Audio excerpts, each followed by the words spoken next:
upstarting. Says recording in progress. What was that? We're recording this. Okay. So I need to say got it. You got it. All right, got it. You're on the record, Paul. Keep it clean, sir. All right, very good. I'm an executive producer of mainly. My past life has been producing news shows, and I found the niche that grew from about $5 million in revenue to $100 million per year by supplying featured news in medical, business, and investigative reporting for television stations that are in almost every market in the United States, but for the top 12. There's 210 TV markets, and markets 13 through 210 typically need help from small companies like me to produce television news. I basically have gotten out of it in 2016. And over the years, I've developed some technology. And part of that technology that everybody knows about is the Netflix, YouTube type thing, where I totally, have personal biased opinions towards these different media entities where people have enough wherewithal and there's enough technology out there that you don't need to be on YouTube. You can be a YouTube. And I know the day is here where everybody, I don't care if you're a podiatrist that treats toenail fungus, everybody's going to have their own TV channel. It's here, Toenail Fungus TV, or whatever you want to call it. Over the years, to make a long story short, I believe it's also ripe where there are a lot of injustices in this world. There's a lot of injustices where we see things like, if you will, Black Lives Matter. But there's also other injustices where you have white collar crimes and you have an echelon of people or politicians in this country on both sides of the aisle that believe that they can steal. They can commit crimes. They can get away with it because of people that they know and who they know.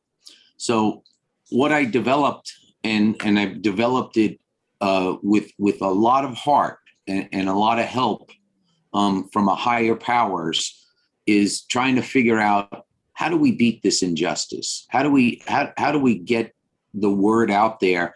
Because no matter what it is, if it grows too big, and if it's not Facebook's idea or if it's not somebody else's idea, it's going to be taken off the air. And there has to be a way, and I found that way, to create channels that Big Brother doesn't have to watch, and your voice can be heard, and the freedoms that we have in our country can come about. So what I've done, and it wasn't an angel coming down from above, it was Doc Gino, who gave me a call and said, how can I help? And he can certainly help. And it's really right at inception is a brand new television show called The Grand Jury. The Grand Jury is typically serviced by a prosecutor in a local municipality that the public, 16 to 23 people, come together, and they don't find whether somebody is guilty or not. They just simply find whether somebody probably committed a crime. And if they committed a crime, they find what they call a true bill or an indictment. And if they don't commit the crime, if there's no probable cause to commit the crime, then there's a no bill or no indictment. So what we're doing is something that I believe is going to be bigger and better than Judge Judy. It has the potential to create tens of millions of dollars, and we're doing it right here and now. We're basically beginning.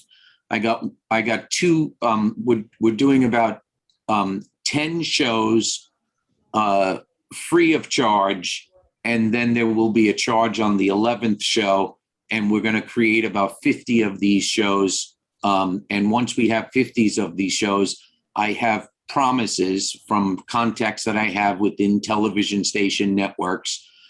Just to give somebody some background, I mentored a lot of major people within the industry. For instance, the creative director of HBO, his name is Marjo Aguiling. I mentored him from when he got out of film school, and he's now the creative director of all of HBO. People that I've worked with in the past, Jim Walsh, my director, and 5-time Emmy Award winner, Patricia Stark, she has trained many people at the network level, on the news anchor level, whether it's CNN, Fox News, or any of the ABC, NBCs, and what have you. But I have promises from contacts within the industry. Hey, we get 50 of these under our belt, this thing can be well on its way. So the show itself is divided into 4 segments. The first segment is where we talk about a particular crime, whether it's a white-collar crime or a violent crime. One episode we're working on right now is happening here in New Jersey, which is a 6-year-old kid was murdered by his father, and the police just charged him with child endangerment rather than murder. So we're going to take that case and we're going to put this we're going to try to indict this father on television. Another case we're working on is a mutual friend of Gino and I is from California, which is a fraudulent documents within a bank foreclosure that they just blatantly committed forgery when they created a deed. And we have the proof. So the first segment is the evidence. The second segment comes on the witnesses or the victims.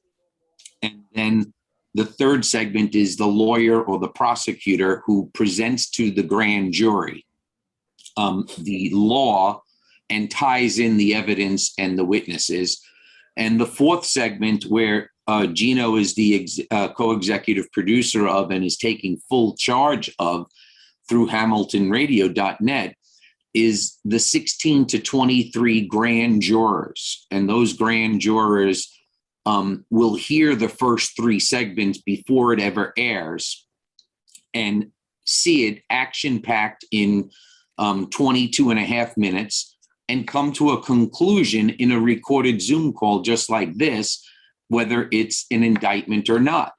So whether somebody has a forged document that the judges in this country are saying, that's bullshit, we don't know, or they refuse to hear the evidence, we're going to be able to take these television shows and say, look, if these 16 to 23 Americans who are bona fide voters and they're people who qualify for a grand jury, we're going by the exact rules of a grand jury, it is something that we, the people, can take things within our own hands and say to them, here's the action-packed thing, 22 and a half minutes of content that you can see the crime, albeit whether it's a white-collar crime or whether it's a violent crime, such as murdering your own 6-year-old child or what have you. And I've always said that in this niche type of programming, typically to get results, we don't need 3 Yankee stadiums full of people. We don't need 50,000 people to watch it at any point. We need an audience of 1 to 10. And those 1 to 10, before the show airs, we're going to take it to the governor, the prosecutor, the 1 to 10 people that can make a difference. And albeit I don't give a crap if we have to embarrass them into doing their job, these public servants are here in our country to serve us. And that's basically what it is. So that's the whole pitch of the television show. In addition to that, I'm going to talk with Gino offline, but I also have a technology that can augment a lot of syndication, no matter what genre. If you own a radio station, we can syndicate things tremendously on and put things on thousands and thousands of portals quicker, better, faster than like a YouTube.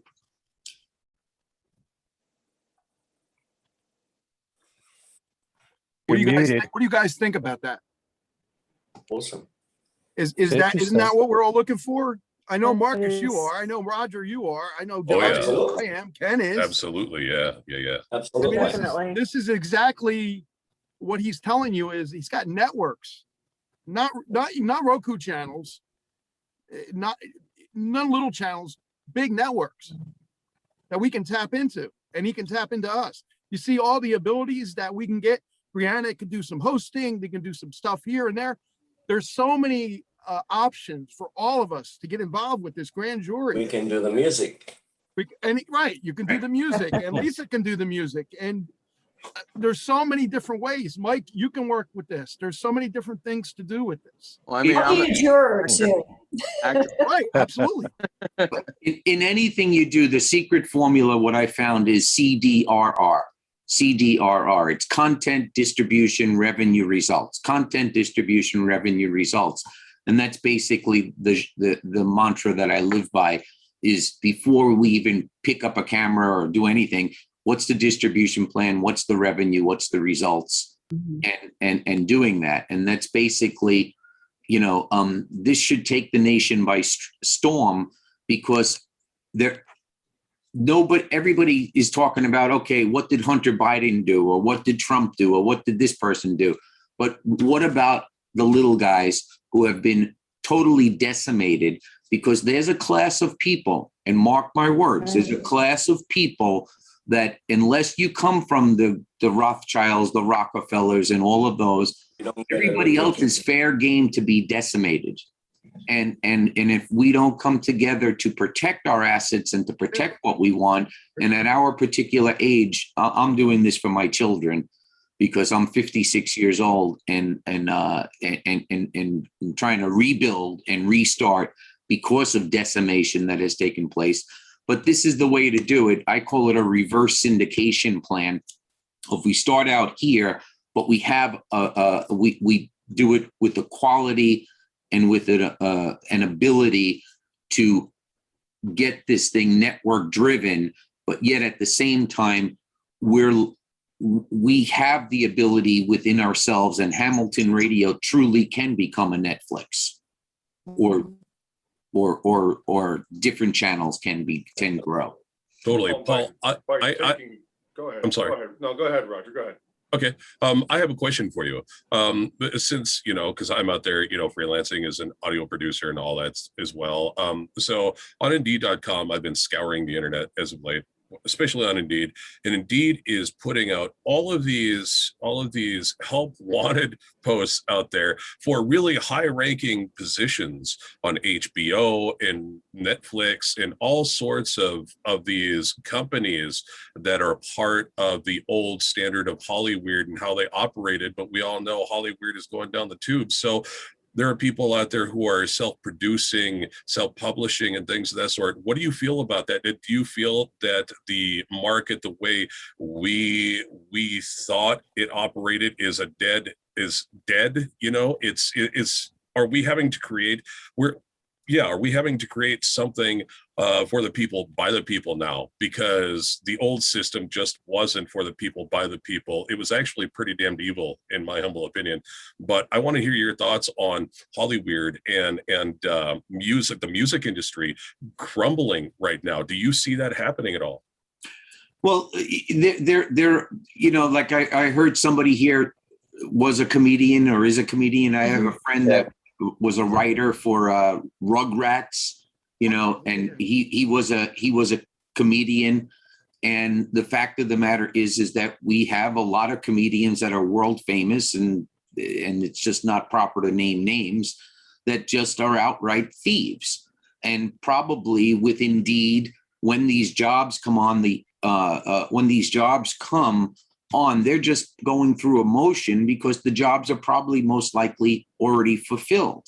And really, I recall I worked for 10 years for Sinclair Broadcast Company, where I helped them literally to go from number 30 broadcast to number 2 or 1 in the country.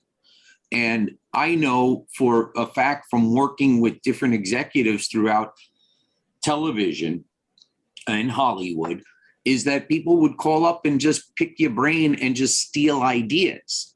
So it's not worth it to share those ideas except for close-knit groups like this, where we are still taking a chance. But today, the ability that we have, it's not like that. Remember years ago, Roger, you needed a satellite to bring things across. Well, we have the internet now, we have the technology, and it has become so simplified that anybody can and should own their own TV channel, but powered by a network like Hamilton Radio, or letting Hamilton be the center of the octopus, if you will, and we grow out to all our different genres, and having, you know, becoming like a bunch of ants in an ant pile. You know, they're a lot more powerful and strength in numbers than being an ant or a grain of sand on a whole beach. Right. So the idea is to get a content distribution and revenue plan specifically for yourself, but building something that's scalable, so much so. Like, remember when I said, and I love when I hear myself in a presentation saying, remember when I said our goal is to get to 50 episodes on the grand jury. You know, from getting from 1 to 50, that's top secret. And that's top secret, and that's under the radar.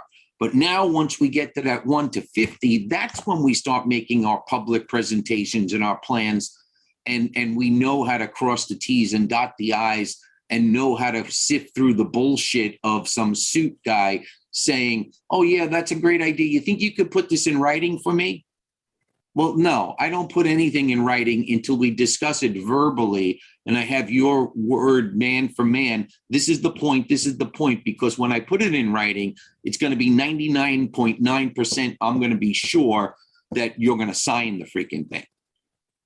And that's that. So I think that, you know, there has to be, together everybody achieves more. That's a team. But yet at the same time, there has to be no loose lips, if you will, in what you're doing. And you have to keep things close to the vest until you build something of substance and to have defined that distribution or that scalability. You know, and there's other things as far as where other people probably have better knowledge than I, but I always love it when people come at me and they're seeking me out and I'm not seeking them out. All right, You know?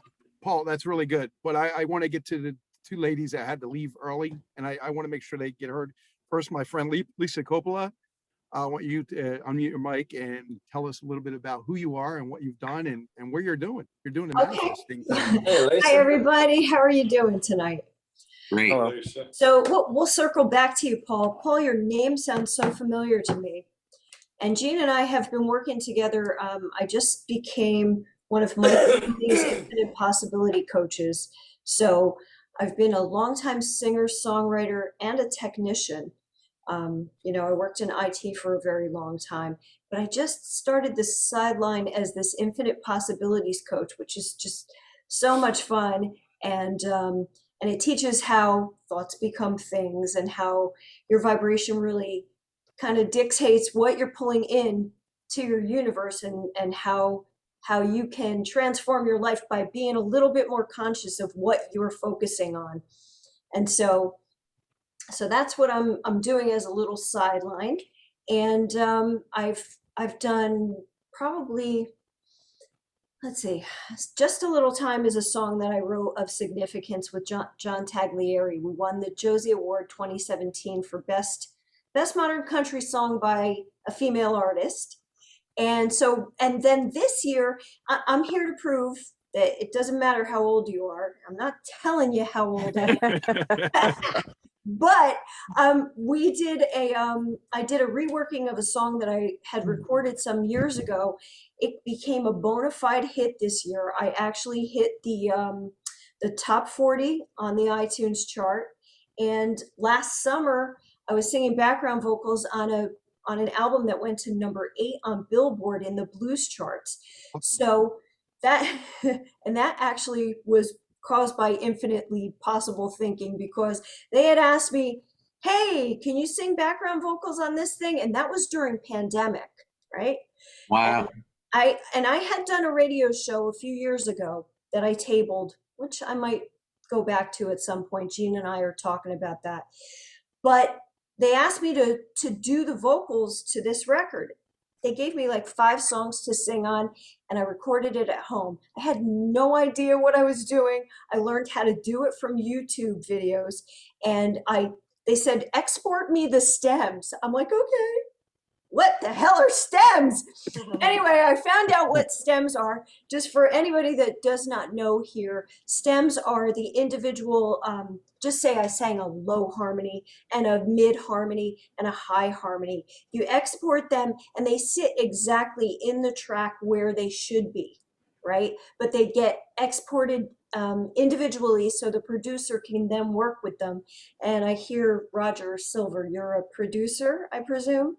Yeah, I produce audio. I produce anything and everything with music, sound effects, the whole 9 yards. I've been producing all of my stuff for years as well. So Yeah, great. Well, maybe we can talk offline about the next thing. So the that'd be great. project that I want to do next, I'm hearing in my head, I want to go to the American Songbook and I want to record some of the old standards, but with a little bit of a rock edge because that's my signature.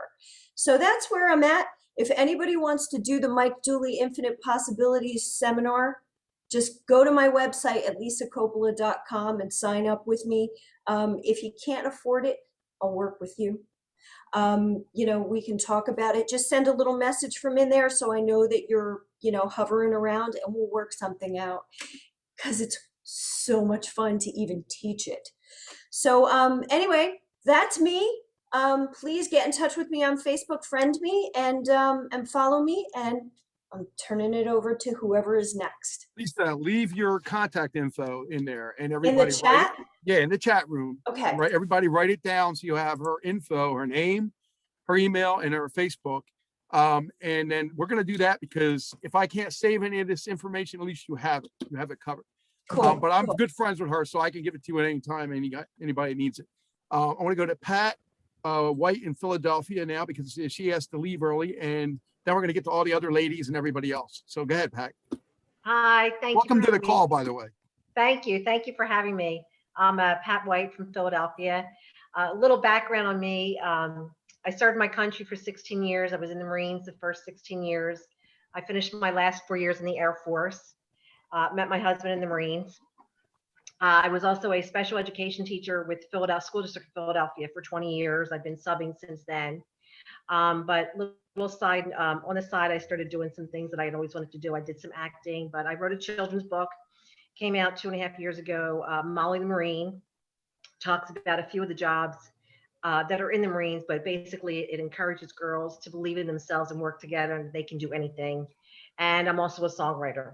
I co-wrote a song with Chris Phillips. I don't know if anybody's heard of him or worked with Chris. That came out a few years ago. 2 years ago, that song came out, and we're working on some songs now, and I'm going to a songwriting convention in Nashville. Wonderful. And then make sure you leave your info there too. And here's the reason, guys, we're doing it this way is because the 2 ladies have to leave. Now, whenever they're ready to leave, they can leave. That's fine. They don't have to be rushed. But if you need anybody for production, if you need anybody for music, if you need anybody for this, they're right here. We don't have to go searching for anybody. They may have friends that are in entertainment that you can also may tap into. That's the way I am with my friends. Like everybody, you know, welcome to be friends with my friends. So make sure you leave the info. I want to go to the new people first. I want to go to Lisa Anderson from The Rat. How you doing, Lisa? Welcome to the call. Hi, I'm sorry. I had it on mute because there's a You're good. 5-month-old golden doodle puppy in the house who is going bananas right now. And that's the reason that I have my phone and I can't see everybody. I'm sorry. Is because Okay, we're all someone, here though. yes, someone chewed the cord. So anyway, those are 2 tough acts to follow. Great. Lisa, you actually look really familiar. Do you ever go to the Headliner? Because I'm actually good friends with Gotts. Oh, Gotts, yes. I don't go there, but Gotts is always there, and yeah, he's a great guy. I haven't seen him in a long time. I worked for the Rat and WJRZ for 5 years now, I've been doing a weekly public affairs show on Sundays on both stations. And then I've been in radio 23 years now. It's a believe long it or time, not. right? I can't believe that. First it was on the Breeze, and then WOBM, and then WJRZ, I think, started out at a tiny station that didn't even have a toilet handle to flush in Freehold, PDQ. I mean, talk about WKRP. That was the original. No idea. Stories there. So now I'm doing, and where I finally got to meet Gene, Be Inspired podcast, which is really a lot of fun. What we do is bring inspirational stories to people. It's in its 5th season. We've had great guests on. This season, I really think it's our best. Gene, you know, you've seen a couple of the people that were Yes. on. Yes. We have a guy by the name of Scott Chesney who wants to do more with us, scottchesney.com. He was paralyzed at 15. He's now ambassador for Christopher and Dana Reeve Foundation. I'd love to have him on sometime. And he did an interview. It's audio, video, and we film it in wall. And it hasn't really gotten off the ground the way we wanted to. Hard to find sponsors. I think it's great. I think the world needs more of it because it's about overcoming adversity, human interest stories. I think that's what people like the most, you know, people's stories, and hopefully it'll lift off. And then Lenny says hi, Gene. Yeah, I asked Lanny to come too. If he wanted to come, you could have came too. Yeah, Lenny Gatto. Through all of this, I met Lenny. He's doing a movie called Love Lives On. It's going to be shot, I believe, the end of September, somewhere down the shore. And I have a small part in that. And, you know, we'll see where that goes. I told him I don't sing and I don't dance, but it's a musical. So I have no idea what I'm doing there. And other than that, it's great to meet everyone. And Gene, thanks for asking me. Oh no, that's wonderful. I mean, everybody here is phenomenal in their craft of what they do. Yes. I'm not gonna say that, but I'm not gonna say anything bad about anybody because I can't, and I don't want to. But the two other ladies here, that, and have actually been Maureen as well, and Randy. I want to go to the newer ladies, which is Brianna. Unmute your mic and tell us a little bit about yourself. You're an amazing person. I mean, I didn't get oh my to talk God, to you, thanks. but I saw some of your stuff and you really did a great job. Tell us a little bit about yourself. Oh, you're so sweet. Well, thank you for inviting me. Hi, Lisa. Hi, Natalie. How's it going? Hi, everybody else. Hi. So my name is Brianna. I'm a 27-year-old. I don't even know how to really describe myself. So I work full time as the lead marketer at JFK Johnson Rehabilitation Institute. It's a hospital, physical medicine and rehab hospital in New Jersey. I work with nationally and internationally renowned doctors. I plug them on radio, TV. I host a healthcare podcast with them. I do traditional and print advertising. So that's kind of my full-time gig. I've been there for 6 years. I'm also an adjunct professor of public speaking and marketing at Kean University. So I'm actually going into my 4th semester there. I'm also writing a book. So I signed with a publisher and anticipated release date of next year. It's kind of like a rom-com. Think, I Hope They Serve Beer in Hell, that Tucker Max book, meets 50 Shades of Grey, but not as, intense. But it's called The Red Flags I've Repeatedly Ignored. So it's about my traumatic, hysterical, sad, magnificent dating life and all of the red flags that were kind of whacking me in the face that I just kept ignoring because I think that everybody is a really nice person and I'm like, oh, I'll keep giving them a shot. So I'm writing a book, and I met Lisa and Natalie and Jean 2-3 weeks ago now at this point because I was invited to be a speaker on the Be Inspired podcast where Lisa kind of interviewed me, where I talked specifically about overcoming a narcissistic, abusive, mentally, emotionally, spiritually relationship. And then I was also asked the following day to come back, which I didn't want to do because I didn't think that I would be good, but I was asked to kind of be a guest on this comedy show called No Filter.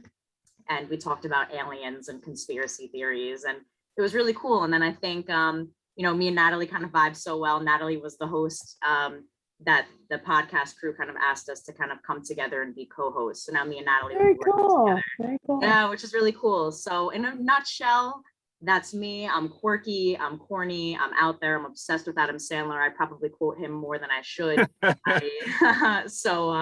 Yeah, it's awesome to meet all of you guys. If anybody's looking for somebody to talk on a show about literally anything, you could always reach out. And yeah, this was awesome. Thank you so much for inviting me and welcoming me. You're welcome. Natalie, you go next, my dear. You're a powerhouse too. You're an excellent host. Everybody. Well, let's see. I mean, God, I feel like I can't compete with everybody I just heard. Well, really, my full-time job, I'm just a mortgage processor. I've done that for like, forever. I've been in the banking industry, full-time. However, I've always had this dream of, doing talk shows, and my first opportunity of doing an interview, I was on Be Inspired podcast 2 years ago to tell my story, and that was awesome. I did that with Lisa, and that's how I met Lisa, which she's awesome. So, as I started to do that, I had another opportunity that came 3 weeks ago where I met Brianna and I saw Lisa again, and Jean, of course. It was a pleasure to meet all of you guys. And I had the opportunity to be a host on No Filter Comedy. And as Brianna was saying, we're going to be doing the co-host, with that show, which I'm really excited about because we both have gotten along so well. And I think I connected very well with her. So we would do excellent. But that's it. I'm just a regular gal, doing my thing, trying to, I think be limitless in this life because, I was given a second chance and, I'm trying to not let the opportunities pass me by. So that's my whole thing. You're awesome. I can see all of you as grand juries. I could see it. I feel like you need to tell your story. Your story is so magnificent. Yeah. It is. Do it again, but yes.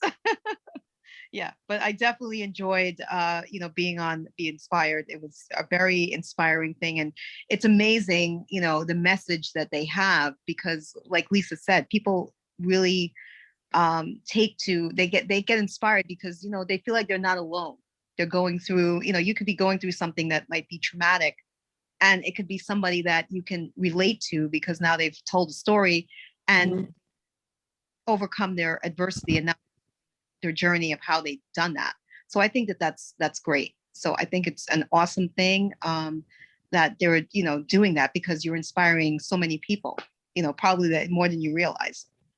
It's so rewarding. It really is. And to meet the people that I never want to forget. It's true because we've had everyone from bulimia to PTSD veterans, people who, wanted to end their life, drug abuse. It's really, if anyone, by the way, one more quick plug before I have to head off in about 15 minutes. It's Be Inspired Podcast. You have to put the word podcast in, Be Inspired Podcast. And you could see some of our stories and they really are. Natalie is selling herself short. She's got a tremendously inspirational story, which we can kind of relate to, but at another time or whenever you want to share it, it's amazing. She's an extremely strong and wonderful, beautiful soul. So it's, I'm thankful for all the people that I get to meet and meeting more. You're an amazing lady too. You just, all you women are amazing. I'm not going to sit here and say they're not, but in your own different ways, you're still doing almost the same thing together. I mean, you're still doing music. You're still doing entertainment. You're still doing something in that realm, right? And that's what we're trying to tap into, all these different type of things, but in the same way. Right. Well, I want to bring up my friend Randy now. Randy and I have started a new show called, actually, it's all her. It's all in my head, all in your head. Randy O'Neill, a music artist and friend. Welcome, Randy. Welcome again. Hi, everyone. A little under the weather today, but I'm pushing through. Yeah, we got a great new show. Just a little background on me. I've taken my background with abusive parents and alcoholics, my music background, my counseling background, and I've kind of parlayed it in a lot of different directions. And the show is basically looking at the biology of different things. We started with stress. We're going to go to why we're prone to negative thinking. It's biology. We're going to go into, why we like the music that we do, because it's our brain, and that's how most of us like music we listened to when we were teenagers, and I'm going to explain why we do that. So I'm taking different topics from, and I'm then explaining the biology behind it. So that's been a lot of fun, actually. We have one going, and we have another one coming up at the end of the month. So I'm doing that. I've worked on TV pilots. So Paul, I might be contacting you about that. We took survivors, and what we did is we did impact stories, then came up with a plan for them, and then we did a reveal of them moving forward. And it was called Inner Shoes. So it's something I like that I would continue with. It would almost be like taking what we're doing with our radio show and like taking real life clients and telling their stories. But I wanted to be more than that, like clinically, what's happening, and like people don't understand with domestic violence. When you leave somebody, that's when they're the most dangerous. I was like, oh, just leave. No, you can't. There's actually real danger. So I really wanted to do like a real behind the scenes on what really goes on. So done things like that. I'm also peer-to-peer mentoring for creative people, especially during COVID and different times. People get riddled with anxiety, lack of confidence, lack of motivation. And as an anxiety specialist, I put together a 5-session series and some one-on-one coaching as well. And again, there's an application page there, and there's a price there, but that's always for fellow artists. There's always negotiation and barter there. So that's something that I've been working on. And I'm also going back in the studio, because all my songs, I try to really make positive messages, even out of the stupid decisions I've made. It's always never too late to make good on a bad decision. So that's what most of my songs are really about. So it sounds like there's a couple of you I could be working with, like Brianna, like when we have guests on the show, like, you're with the medicine people, we could bring some of you on, for experts, because, some of this gets really, I don't want to get too technical on the show, but some expertise probably could be helping with different topics here and there. And Lisa, I'm right in New Jersey, so maybe a collab every now and then. I would be for that. Yeah, I like co-writing with other people more than writing by myself. So, but Jean, I can't. I'm trying to save from this chat here. I can't. I know. I don't know Can you why. retrieve it? It should drop into your Zoom folder on your hard drive. I'll tell you how to get it at the Oh, end. okay. Okay, good. Okay, thank you. Folks, I've also been taking screenshots as well as everyone Roger. is censor stuff. So I'll go ahead and crop it all, and then I'll get Thanks, it sent out Roger. to Gino, and Gino can get it Oh, out to everybody thank you. else. Awesome. Thank you, Roger. I want to get to Maureen now. Maureen actually started a new show called Vegan Visions, and we started airing that with the second show already. Maureen, tell us a little bit about you and who you are and the show and everything. It's an awesome show, by the way. So it's been an exciting. I'm going to tell you some stuff, Gene. Your head might just because Gene and I think we go back several years when he graciously allowed me to put on our first show, Health and Humor show. My husband and I co-host it he's under a pseudonym here for various reasons, but it's a split of healthcare news, international platform for that, and then just humorous anecdotes, because healthcare alone, it would be too much to listen to. It's shared, and it somehow has reached 26 countries. So we're very proud of that. I don't know who's interpreting it or whose expats are playing it around the world, but it's really cool. So a year ago during the pandemic, I think I've said this on the other show, for strictly cheap, frugal reasons, I refused to buy into the meat products when all the prices skyrocketed. And I ended up becoming a plant-based vegan during the pandemic. And August 1st was my 1-year anniversary. It's very exciting. And so in that year, so much stuff happened positive that what I was documenting turned into a book. And then I pitched a show, and Gene was gracious enough, by way of, yes, I'm a vegan also, to be willing to put the show on. And I don't know on your platform, but on our platform, between week 1 and week 2, the listenership went up by 5 times as many. So it's been very receptive. I'm now scheduling interviews of people. I'm actually stealing them right off of Facebook groups on veganism. So it's very exciting. But I am an RN and I am also a certified diabetic educator. So I've been able to see the health benefits because I'm able to interpret laboratory results that people are posting and explain in certain groups what's actually happening. And so then I was approached to take, it's so interesting. Was it Paul, the gentleman that spoke first about, he said everybody should have their channel, because I never in a million years thought this would happen. But personally, I've been real frustrated because in our, as we've discussed previously, in our medical community, I hate saying this because I'm part of that healthcare arena, but it's easier to keep these patients sick. And I know that if you understand what I'm saying, you get it right away. And so I approached, when I live in Middle Tennessee now, and when we moved here, I immediately sent out feelers to teach diabetic related medical education. I never even put a price tag on it. I was going to do it for free and I was turned down. And behind closed doors, I was told, well, if you teach them, we kind of lose our co-pays and our patient population. And so I was kind of stunted. So last week, after taking a webinar that lasted over 5 days, it was a training session, I was approached with, why not just go on YouTube, create your own channel, and all the education that you're doing, put it out there for that platform to pick up on. So when Paul came on, he's like, everybody needs their own channel. And it's kind of just all the stars aligned this past week. So now I'm on YouTube learning about YouTube as well.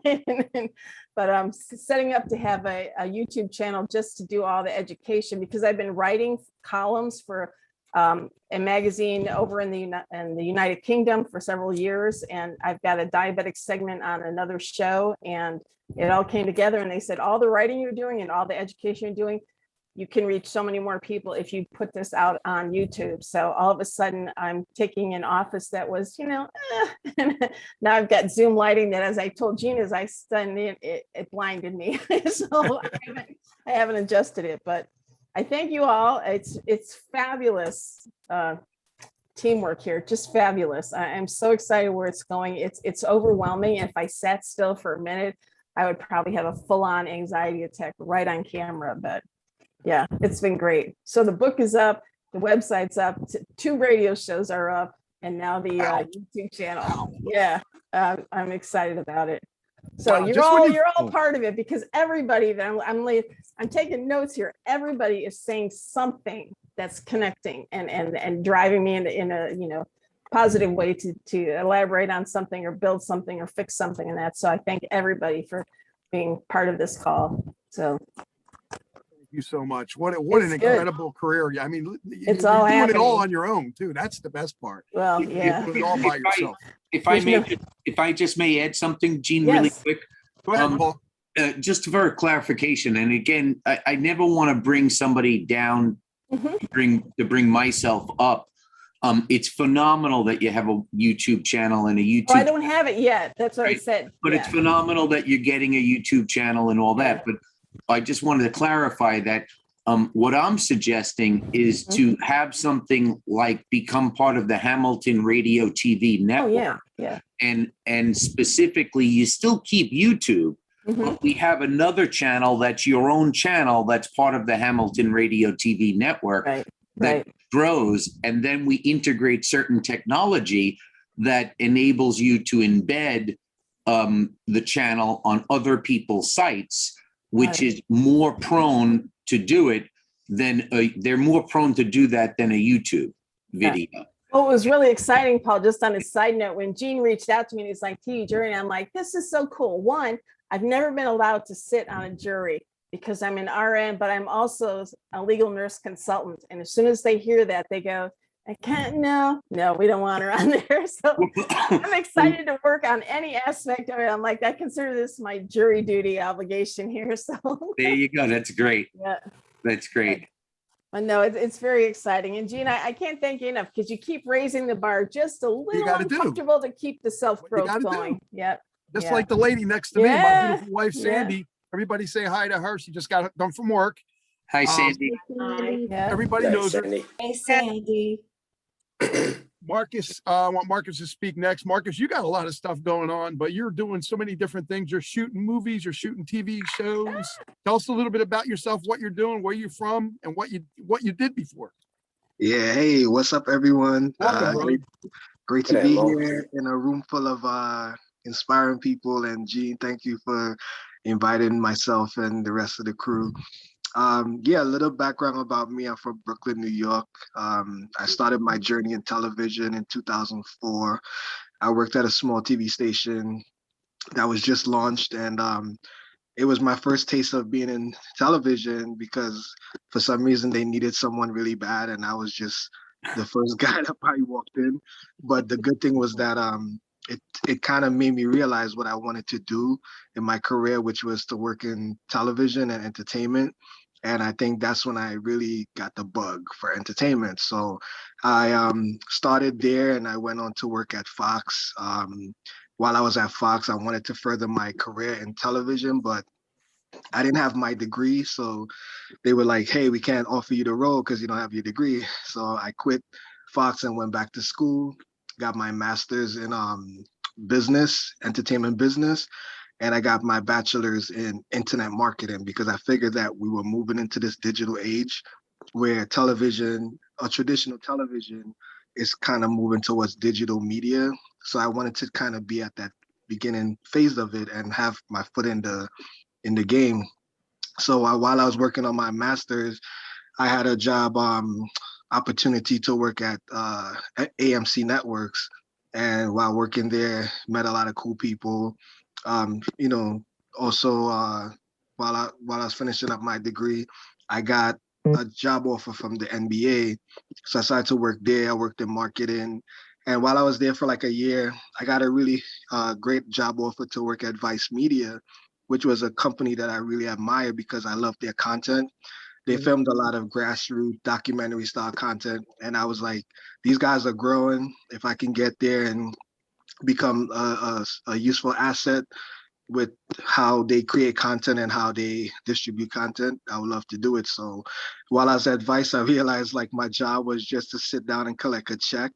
And I was like, I didn't go to school and spend all this money to just sit around and do nothing. I want to be proactive, like give me stuff, give me challenges and things to do. And after a while, I was like, you know what? I'm just not happy. I want to do more. So I was like, I'm just going to start my own media company. And 2014, I left, started Visual Media, and I started to create content.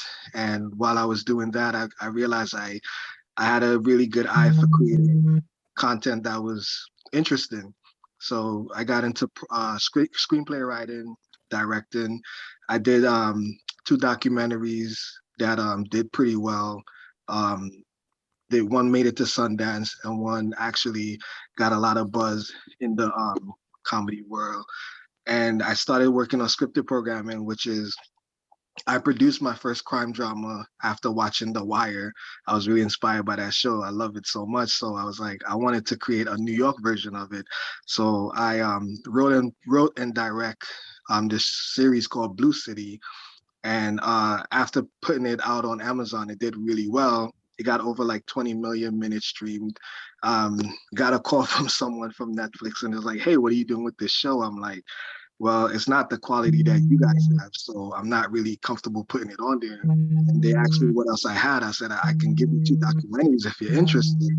So they were saying, yeah, you can do that and make sure it's in 4K, it's good quality, and got a small production, I would say sort of like investment from a family friend, and started to work on the 2 documentaries. And while doing so, they reached out to me and said, hey, just to let you know, we changed our requirements of how we accept content. And I was like, what's the difference? It was like, well, we only want content on that's shot on these cameras. And I'm like, I don't have those cameras. So now I'm stuck with 2 documentaries. And I'm like, well, me knowing the person that I am, I don't really let obstacles hold me back.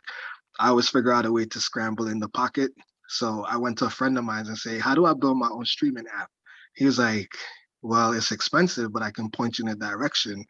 So what I did was I went and talked to the person he introduced me to, and he basically started me off on Roku.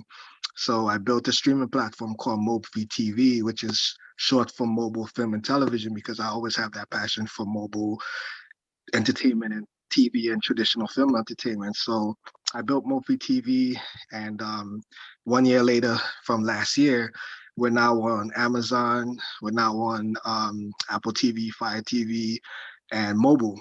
So it's basically a free app with monetized with ads. And what we're doing is we're producing our own content in-house. We're producing TV shows, films, documentaries, live events, podcast shows, music videos, everything. It's like a one-stop shop for entertainment. And what we're doing at Mophi is basically, we created it for the little guys, the guys that don't have to deal with the red tapes and the politics of Hollywood and traditional TV to get your show on Netflix or Hulu. They want you to like give them your life and the blood. Yeah. You know what I mean? So I'm like, I'm gonna make a platform for the little guys, and we just connect directly with the audience. So what we've been doing is, besides producing our own films, we're accepting content from people that want to get their stuff out there, or we're collaborating with filmmakers and providing production resources to help produce their projects and put it on Mophie. And so far we've been growing. The platform has been doing well viewership wise. We have a few things on the horizon that's going to be pretty amazing. We're working with getting Hamilton Radio on Mopefee as a designated channel. We have a documentary with Adam Sandler involved coming out pretty soon that's going to premiere on Mopefee. And we have a bunch of projects that we're working on. So we're the new wave, man. We're coming for the big guys. And now you know that. Great job. Nice. Yeah. Yeah, So- Paul, that's Very that's the man I was telling you about that has been doing production. And Roger, you're gonna like this. His new TV show, my daughter's in, it's called Shadow Society. And it's very, very done well. Very, very well done. Yeah. So we're basically shooting in the same cameras that Netflix told me that I needed. I have those cameras now, but I don't need to make stuff for them anymore. For yourself. That's right. I just want to raise my hand real quick and say farewell to everybody because I do have a hard stop at 9. Marcus, I produced my last video because I had no money. So I learned how to do Adobe Premiere. I told you I'm a tech. And I learned how to use Adobe Premiere, and I did the whole video start to finish. My co-singers sent me footage that was shot in 4K on iPhones, and I put the whole thing together because of poverty. I mean, pressure create diamonds. Is that what they say? That is what they say. Yeah. Hey, everybody, have a great rest of the meeting. It was Thank you. so nice, Nice to meet you all. Nice to Stay meet in you, touch, Lisa. okay? Yeah. Thank you, Lisa. Best I of luck. appreciate her being here. She actually gave up a gig to be here, guys. And I love that. I did. Honest to God. Thank you.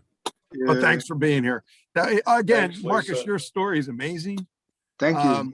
And again, we can incorporate so many different ways with Marcus as far as the grand jury can go on there. As well as your networks, but it's exposure, right? And the Shadow Society can go on many other networks with us. And we could just like work it all out to where everybody gets something out of the deal. But Mike works, Mike, you worked with Marcus, right? Yeah, I've known Marcus for going on 6 years. I met him during one of the documentaries he was doing for pro wrestling. By the way, hi everybody. I'm Mike Mazza. Nice to meet you guys. Hi, Mike. I did pro wrestling for 12 years. That's how I met Marcus, with a documentary he was filming. I'm a FX, special effects makeup artist. Yeah. Also, I'm a stand-up comedian, and I'm an actor as well. And when I'm not acting, I'm actually part of Marcus's crew, and I help out with production. And Cool. I actually tell everybody that I wouldn't be where I was today if it wasn't for Marcus, because he believed in me when a lot of people didn't. So I actually have a few TV shows coming up. I have a couple movies that are all under Marcus that I got. So yeah. That's awesome. All you need is one person. Right. Well, the whole goal here is to incorporate everybody in some way, right? And I also want to bring our friends from Cape Town South Africa out because it's 2 o'clock in the morning. They're probably later now, but Oh my gosh. my band that I represent, One World 5, the leader, Rod February. Welcome, Rod. Hi guys. Hi guys. Hello. Hey, once again, yeah.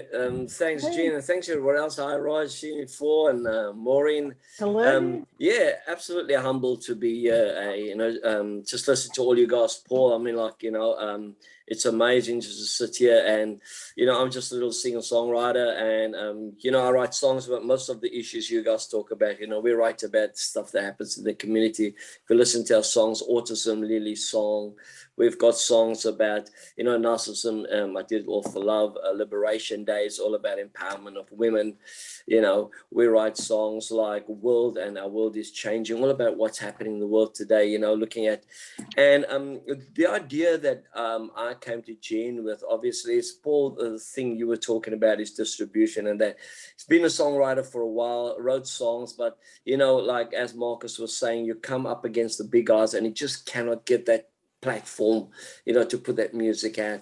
And it's amazing. I wrote a song called Our World is Changing, and years ago I got a call from Gene, and I never met him before, and he said, look, I like your music, what are you about? And he interviewed me, and that's when our relationship started, and he's been supporting me, and he's been very supportive of my music from day one.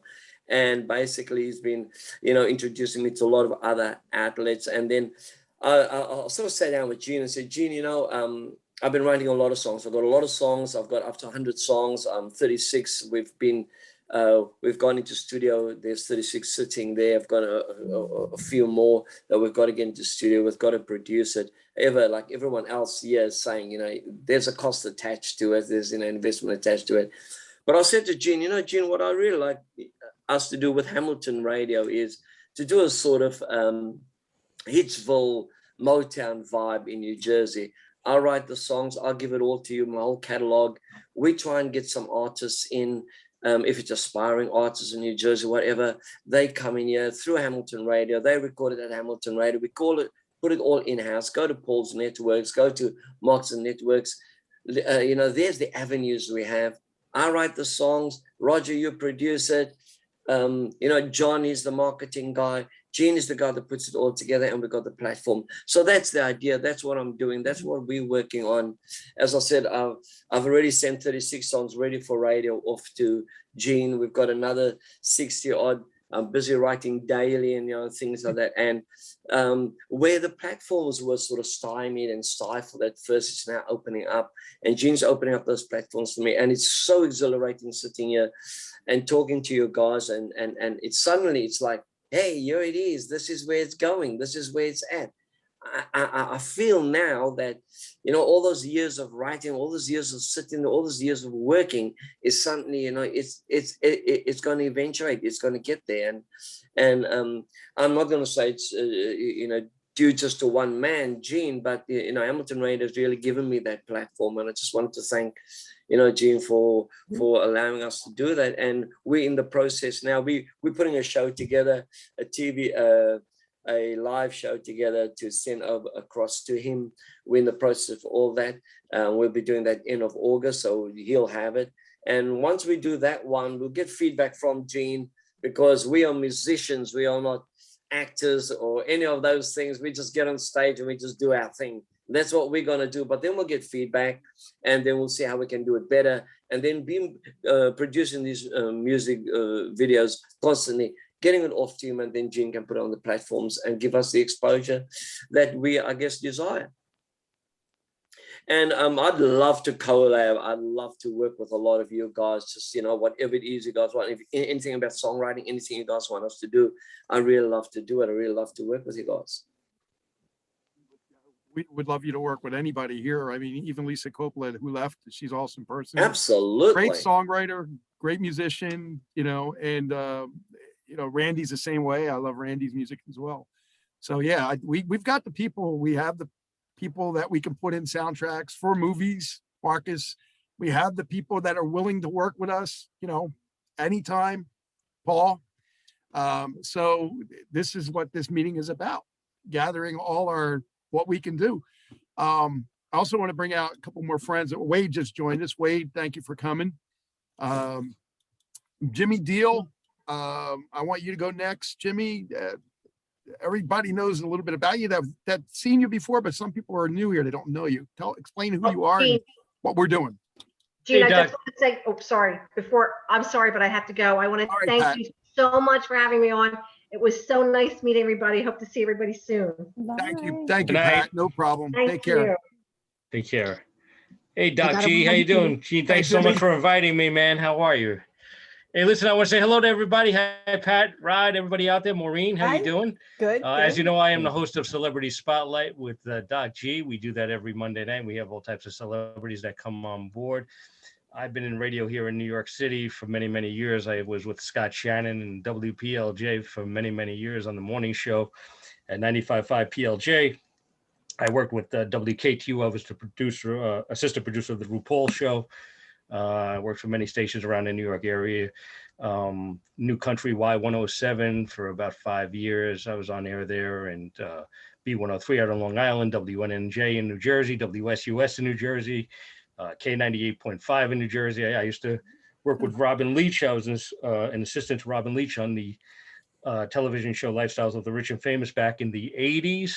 So I've done a lot of work in not only television, but, radio around the area here in New York and New Jersey for many, many years. And so honored to be working with Gene and Doc G as the host of Celebrity Spotlight. And we've had so many great celebrities on, and we have so many more to come. So we're looking forward to that. And thank you so much for the opportunity, Doc G, for giving me with Hamilton Radio. You're welcome, man. And the thing is, too, Jamie, I've been getting a lot of emails from people too. They want to actually be a guest co-host on your show. Absolutely, Jimmy. A celebrity. Jimmy. So. Jimmy. Absolutely. Jimmy. What does a guy got to do to get on the show? Well, you know what? Talk to Gene. We'll get it going. We'll get it going. Absolutely. We have so many people contacting us from so many different places to be on all our shows. When I say, Jimmy's show, and then of course I got a show on the side too, but all these people are asking me different days and different times, and it's just, I can't be 24 hours doing shows, but everybody else can, everybody else that does shows. So I can send you some people if you want. I could send you some celebrities if you want. I can't do everybody. I'm not picky and choosy with certain ones anyway. I don't do a lot of horror people. I don't do a lot of people that are very, very rude. And we just interviewed Connie Francis the other day, and she was wonderful, but she's a one-liner person. So every time you ask a question and you're expecting to elaborate on the question or what are you going to ask, she only gives you that one line answer. And it's like, oh boy, now what do you do? Right? So you have to sweat a little bit. Right. It makes you sweat a little bit. And I'm sure Kenneth had that issue too with some people. Ken, go ahead, talk about your stuff, what you do. You're the Gene, Beatles quickly, guy, did right? she in fact know where the boys are? That's the big question. Well, you know what? Not that I'm looking. Maybe I want to be found is what I'm thinking. Well, she's Putting that out there. 83 years old, and she's been through a hell of a lot. She's wonderful, wonderfully. She was Damn, all wonderful. right, Very, never very nice. mind. If you had a Kenneth. granddaughter or something. For the time that she had her hits, she was the biggest female artist on the pop charts. Absolutely. A lot of people don't realize that. But anyway, hi everybody. I'm Ken Michaels, and I've been doing radio for 40 years. I'm known most of all for doing programs on the Beatles, but I also have a background as a radio producer. I worked at the ABC radio networks, where I helped to produce syndicated radio shows like Flashback and a lot of short form shows that were on a lot of news channels in radio. But I've done a lot on the Beatles. I was on WDHA in New Jersey for 10 years. I was on some of the same stations that Jimmy was on, B103 on Long Island. That's right. I was actually a music director at WNNJ in New Jersey. I was on XM radio with my Beatles shows for 6 years before they had the merger with Sirius. And I've been syndicating my Beatles show called Every Little Thing since 2012. It's on 45 radio stations right now. It's a combination of terrestrial radio and internet radio stations. In addition to that, I also co-host 2 different talk shows on the Beatles that are podcast shows that are on iTunes and YouTube. One's called Things We Said Today. The other's called Talk More Talk, a solo Beatles video cast. 8 months ago, I started my own YouTube channel where I interview people one-on-one on the Beatles. So the Beatles have been my specialty, but I like to bring out everything that the Beatles are ever involved with, group and solo up to today, and keep it new and fresh and not just pure nostalgia with the group. So anybody that's had any connection with the Beatles, even podcasters, young podcasters who are just getting into the Beatles, because you got to hear what young people are thinking about them. So that's always been my thing, and I'm always looking for advertisers or underwriters, and of course, Don't Gene has want been that. nice enough. Yeah, Gene's been nice enough to have my show, Every Little Thing, on Fridays at 7 p.m. Yep. So it's been great being on the channel. Glad to have you. Glad to have you, Kenneth. Glad to have you. Hey, Wade, you're next, buddy. I don't know what happened. Why the link didn't go through? What's the inside scoop? Who's his favorite Beatle? Oh, who's the favorite? Okay. You want a political answer? John. No, I think that as far as talent is concerned, and yeah, as far as their music is concerned, right now I would say definitely Paul McCartney. But if John was still alive and George is still alive, yeah, and they were just as prolific and putting out as much music as Paul, they'd all be equal. And I love Ringo equally too. Okay, What's your that's best a political Beatles? answer, but it's a truthful answer. Thank you. Okay. Ken, what's your best Beatles song? In your estimation, what do you think the best Beatles song was? What a question. The best What do Beatles you song. reckon? Well, my Yeah, favorite is Hey Jude. I Yo. don't know if that's necessarily their best song. Or your favorite? So your favorite is Hey Jude, yeah? Yeah, I would say so. But there's so much brilliant stuff they've done in their solo careers too.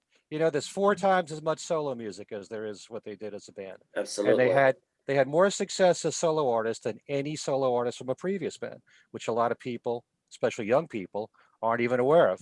Wow. So I try to educate people all about that. So Awesome, yeah, man. you hear a lot about the classic stuff, but there's another 50 years there since their breakup that I spend a lot of time just delving into and trying to educate people, enlighten people. Wow. Can talk to you all day about it. I love the Beatles myself. You probably will talk to me all day very soon. Love to. Again, exchange the information, guys. My favorite will. one has got to be The Long and Winding Road. It just, great. it just tears me apart every time I hear it. I love that song. I love the way that the strings come in and out. I love the chord sequence. I love everything about the song. There's not one thing I don't like about it. That's And my I number also 2 heard the song. acoustic version too. That's number Yeah. 2. Okay. Well, Yeah. that's all right. Yeah. So you When like I the Phil had Spector production, huh? When I had a regularly scheduled classic rock radio show, I did the late show till either, depended upon what the schedule was, either turn the station off at midnight, or sometimes it was 2 a.m. and I would always sign up to turn the station off.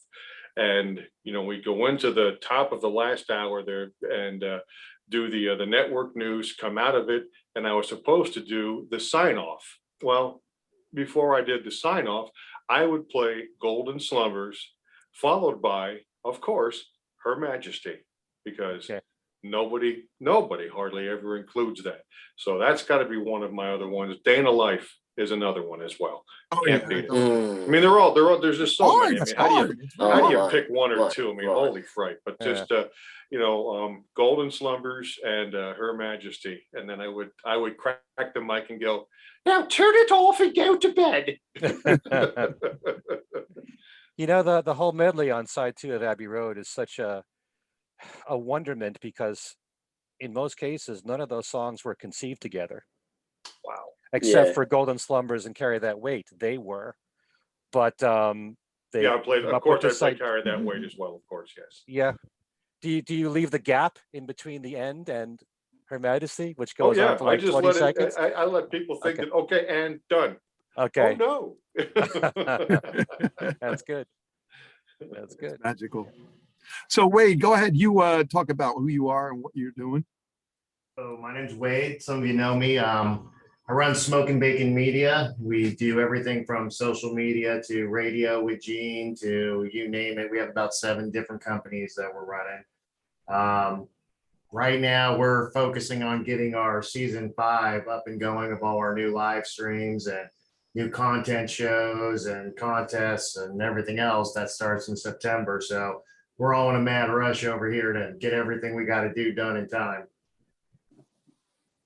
Yeah, I hear that. I understand all that. Wade and I we have been working together probably for more than a year now on trying to get his radio and advertising going. So John, I want you to also work with Wade on getting some advertising going for him too. He's got all the information. He'll just tell you what he needs to do and do some voiceovers for him. You know, I'm glad to, because, you know, as you know, and I don't know if this is my lead in or not, and if it's not, I'll come back. You can, definitely. Well, you know, one of the things, I mean, again, you just heard me say that, you know, I've done on air, I've done, you know, marketing, I've done management and quasi ownership, you know, and all that, and radio and or TV, and that's fine. That was fun. I've done that since 1982. So not quite 40 years, but pert near.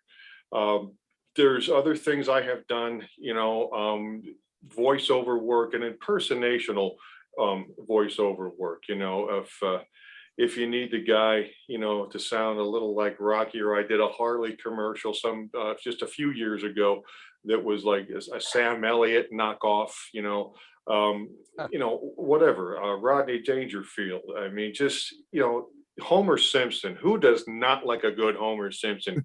Donuts, is there nothing they can't do? You know, it's you can't, you know. Now we played the waiting game. Okay, the waiting game sucks. Let's play Hungry Hungry Hippos. You know, from soup to nuts. And what I'm seeing here, and I'm, you know, put this into a little package, is this. It's all. We all have a component about us. The other thing I am a sports guy. I played up until just a few years ago, my late 40s. I'll be 57 in October. But I now own a semi-pro minor league football team. And Rod, you had spotted that earlier. So salute. Right on, man. You know, and I just interestingly enough today posted on several of the forums around the way and figuring out from New Jersey about, you know, we're looking for people. We're always looking for good people. You know, none of this I, me, my, you know, my own agenda, my own undercurrent nonsense. It doesn't work, because just as in a football team, okay, and you know, I don't know how familiar everybody is with football, American football, Rob, not that football where you kick the ball and it goes in the net. That's not football. That's football.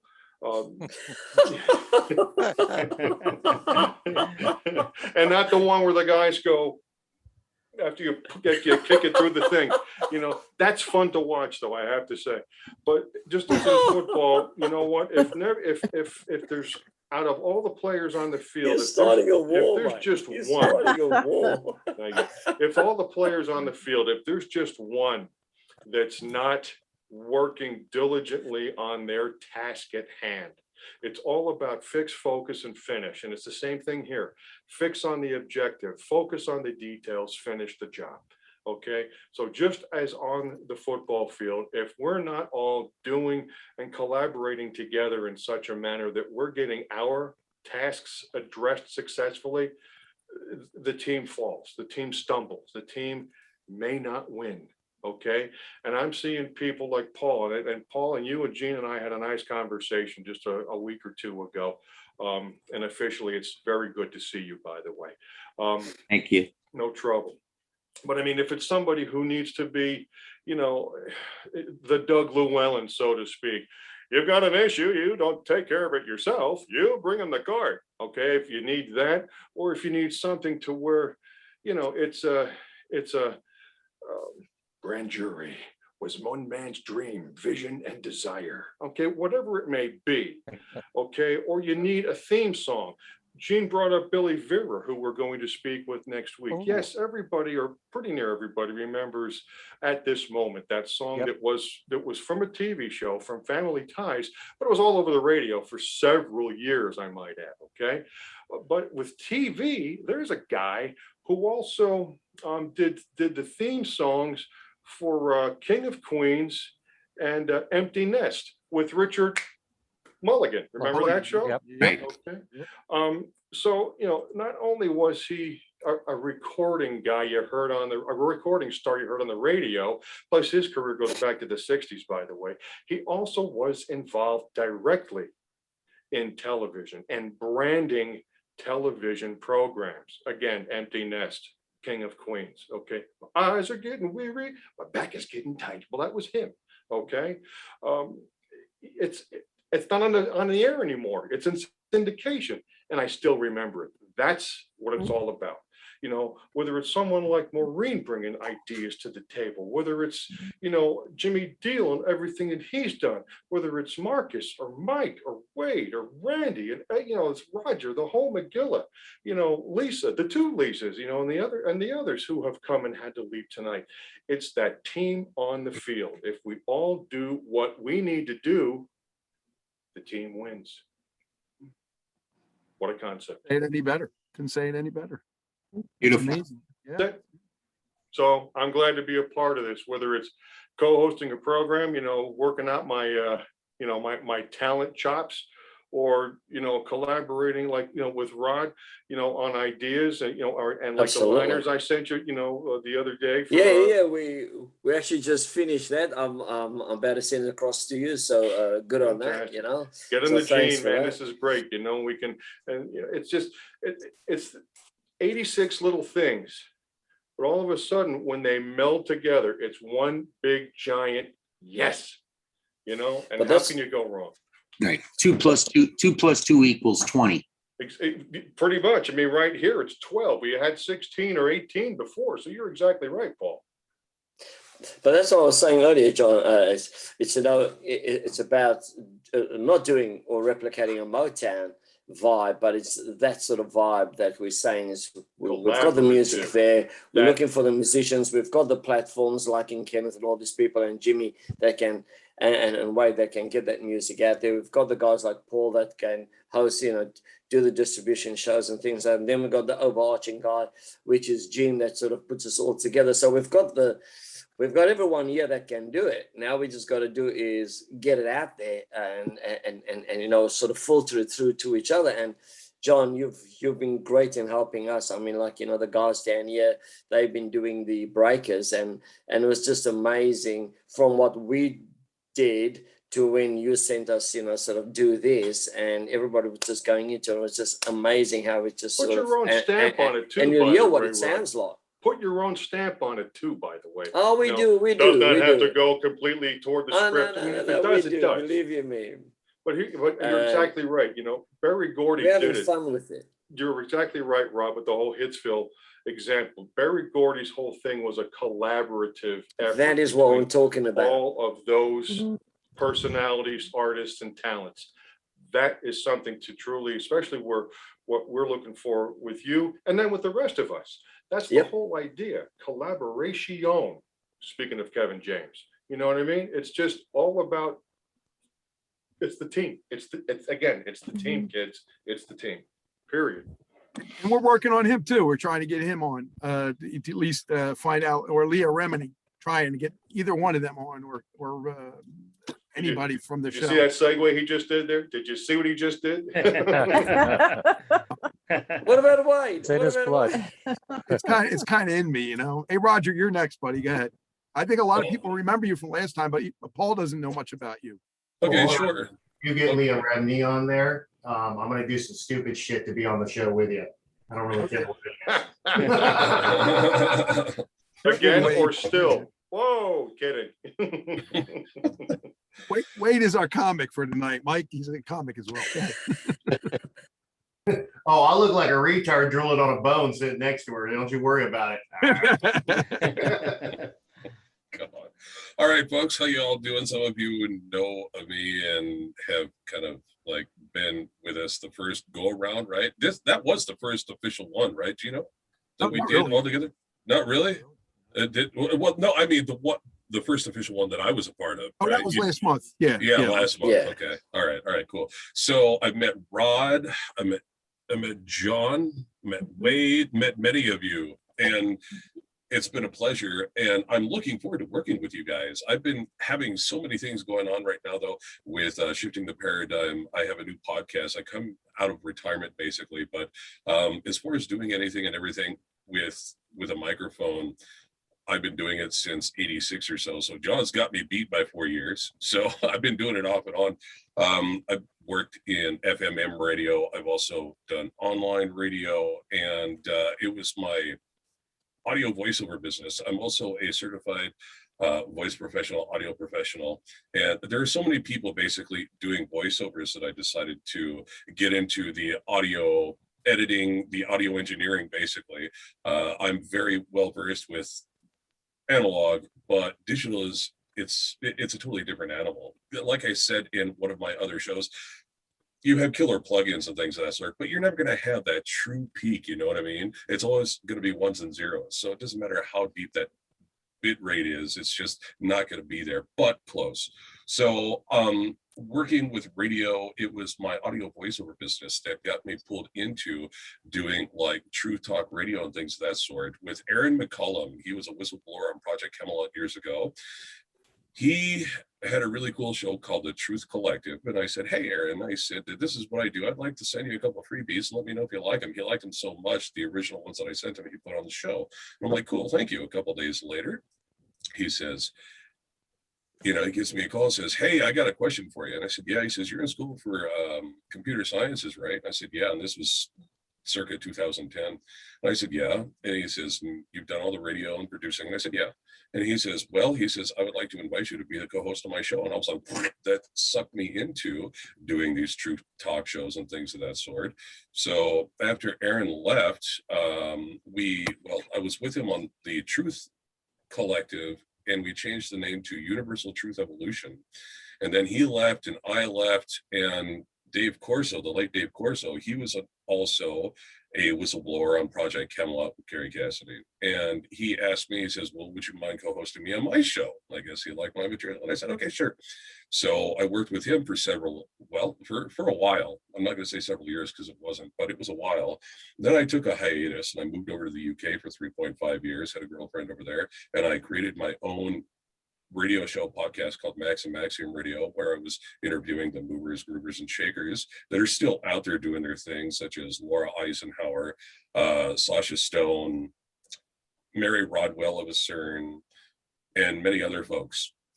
So I guess I'm coming out of retirement. My friends were like, hey, you were doing that stuff a long time ago and you were before your time, but now's the time to get back out there. I'm like, not again. I don't want to do it again. But here I am, right? So I have I was saying earlier at the beginning, before we started recording the show, that I am a jack of many trades and master of my own. So I really love audio production, anything and everything having to do with digital audio production. You know what I mean? I also do voice acting, the whole 90 yards. I got my box into a video game or two a while back as well. So I really love working on this stuff. And I just feel I'm supposed to be doing what I'm doing right now.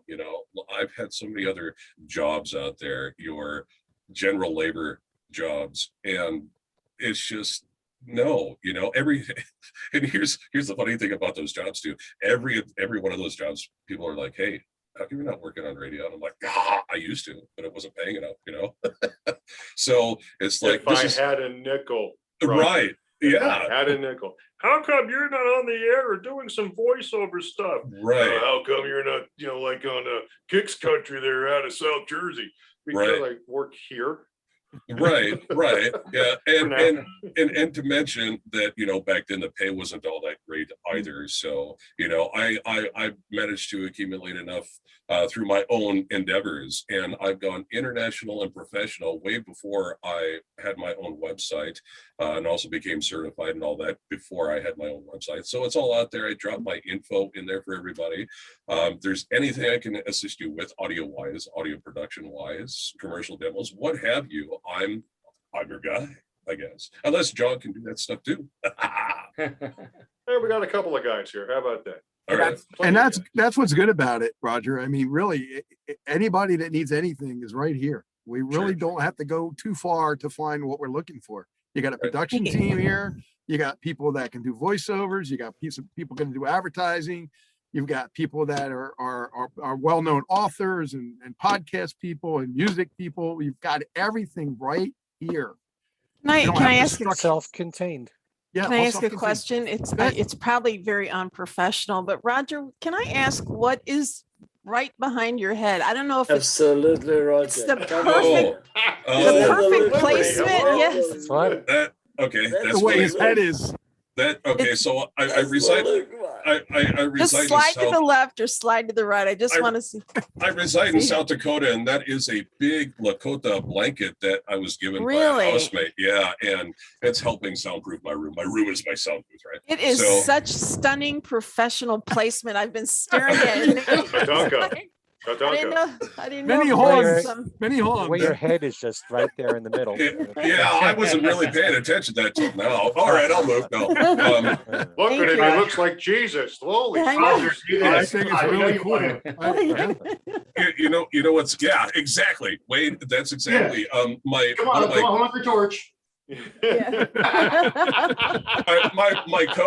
my co-host Diane on Shifting the Paradigm and Divine, we were having a chat in Zoom one day, and this was last week sometime, and she's like, "Hey, Divine," she's like, "Yeah, check out Roger's placement." And I'm like, what are you talking about? And I looked at I'm like, "Oh, the Statue of Liberty thing." And she's like, "The Liberty." And I'm like, "Oh, okay." I wasn't even paying attention to it, but okay. It's perfect. It's perfect because I'm redesigning an office and I'm thinking that has held my attention so much. Yeah.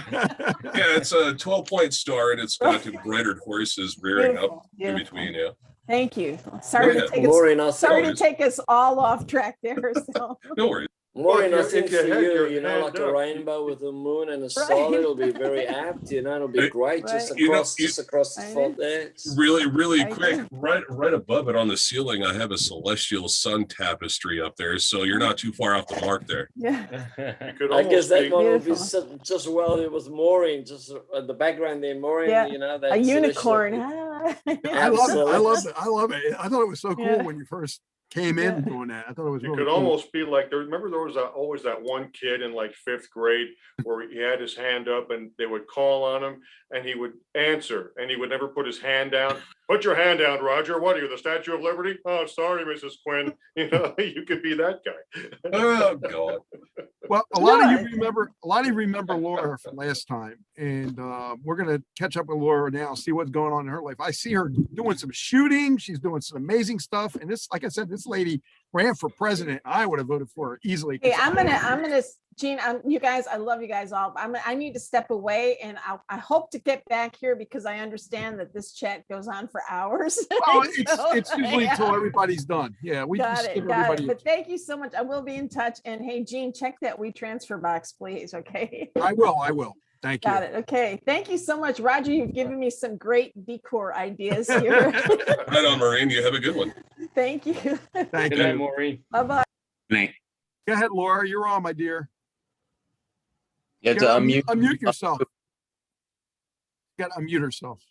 Maybe I can unmute her. I don't know. There she Okay, is. here we go. Can everybody hear me? How are you? Yes, we are looking. Yes, go ahead. Sorry for joining you. Yo, your We eyes love are. Laura. I gotta love Laura. Yeah, She's yeah, in Florida. Laura. She's enjoying the sunshine in Florida, guys. Don't you love I'm that? sorry for your suffering. Your eyes are awesome.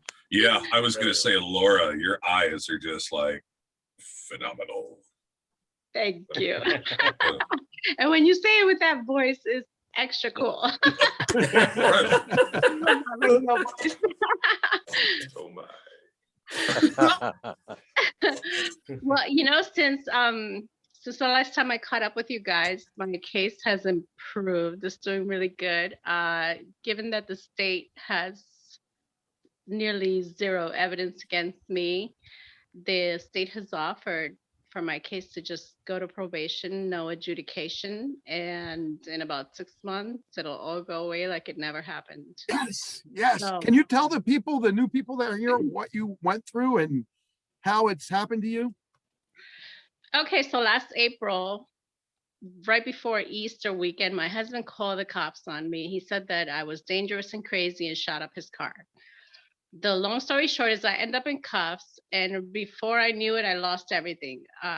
Dragged away, lost my children, my home, my property, my business. I was locked up, got out, and then had to go through the process of, proving myself innocent, getting an attorney, yada yada. And at first it was really horrible because, I have a squeaky clean record. This had never happened to me. And I live in Florida in an area where shooting is permitted. And if you have a large enough property, you can do it in your property and it's never a problem. I've done it. I have legally owned weapons, all sorts of weapons. And because I did have quite a bit of them, and my husband, said, hey, she's shooting up stuff and we have kids in the house. The police take that very serious, and I can't blame them for initially taking the appropriate response because obviously, they do have to exercise caution in the beginning. But once they realize that, this was an exaggeration, then, the right thing to do is to clear my name and clear my record. And so that wasn't happening fast enough. And oddly enough, life is so crazy. My husband, who was trying to get rid of me, started dating a woman 2 weeks after my arrest.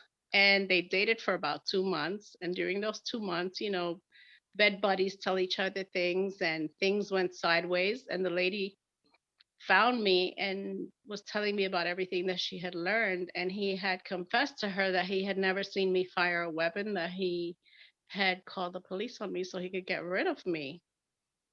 And so we took that to the state.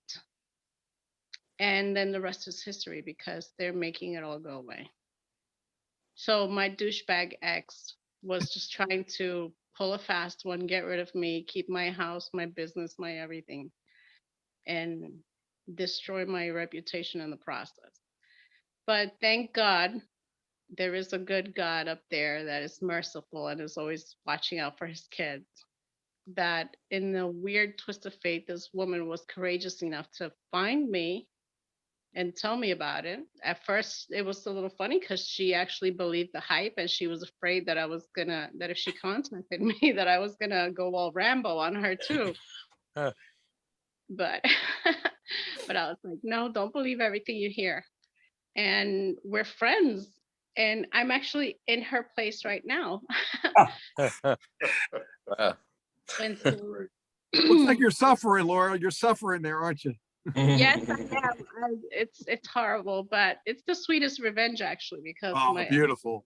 I love my it. ex pulled something that was really awful. And the worst part is that he set a precedent that, if I was found guilty for the things that he accused me of, this was going to impact other people in my town, because what he actually did was accuse me of doing something that most people already enjoy doing in the area that I live in. And if they had charged me, this meant that everyone in my community who has properties my size who fire their weapons could be arrested, have their weapons removed, and lose their rights, their home, their children, their business, all because a neighbor with an agenda could call and say, hey, I'm afraid of this person. They're crazy. They have a gun. They're firing their weapons. And so this was really dangerous. And now that we're in that, real anti-gun state in our country, this was really bad for gun owners, not just locally, but, in our nation in general. So I'm super excited that this is having a really good, happy ending, and that God made it to where a courageous woman would come forward and tell the truth and expose the lies. So that's where I'm at and moving forward. But things are getting better for you. I really am. I was praying and praying and praying. In fact, I think we all were praying for you, because what you've been through, nobody should ever go through. And God has seen you through. Thank you. Thank you so much, everyone who prayed for me, who stood by me, who believed in me, and didn't turn their backs on me, because it was a really horrible situation to go through and feel so alone and like, oh my God, I've been ditched. But thank you to all of you, Gene, my friends, everyone here at Hamilton Radio who cheered me on and supported me. I love you guys. You're the best. Love you too. We love you too. I'm Thank just you. glad things are getting better. That's what I wanted to see. And my friend Renee Reese is here. Renee, I don't know what happened. Sometimes when I hit the link and I share it, Facebook don't share it right away. That's what I'm getting for some people. But anyway, you're here, and some new people here don't know your story. So I want you to tell us your story. And you got a coaching class, that you're doing, and I wanted you to talk about that. And we're going to be working together on that too.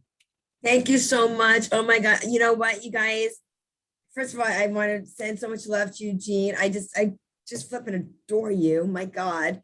I was on a Clubhouse stage moderating with a friend, and I got like blipped.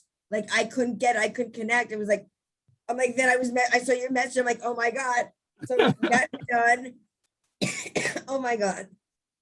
It's unbelievable. I'm getting choked up here. Literally, hold on. Unbelievable. So I'm like, I literally dropped that. I got on Facebook. I clicked the link, and here I am. So the universe always has my back, and so do you. And I'm so grateful. Roger, you reached out recently. We're going to reconnect. So happy to be here. So my story is this. We all have one, I know. Thank you for allowing me, first of all, the space and this time with you and your friends. So thank you so much for that. So in 2013, I physically lost my voice to a very painful and painfully devastating illness called viral pharyngitis. Similar to COVID in the sense that I wasn't allowed to be with the public. But COVID, at least you can be with your loved ones if you know they're, I'm not going to go into the whole vaccine thing, but if you know it's a safe space, you can do that. I was literally not allowed to be with anybody because I was so contagious. It had nothing to do with any vaccine. We're talking 2013. I had no idea what the heck happened to me.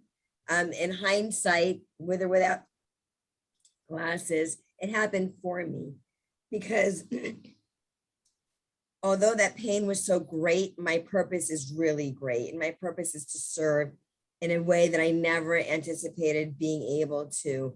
I was working corporate America as a manager, running multi-million-dollar departments, yet never managing or leading myself.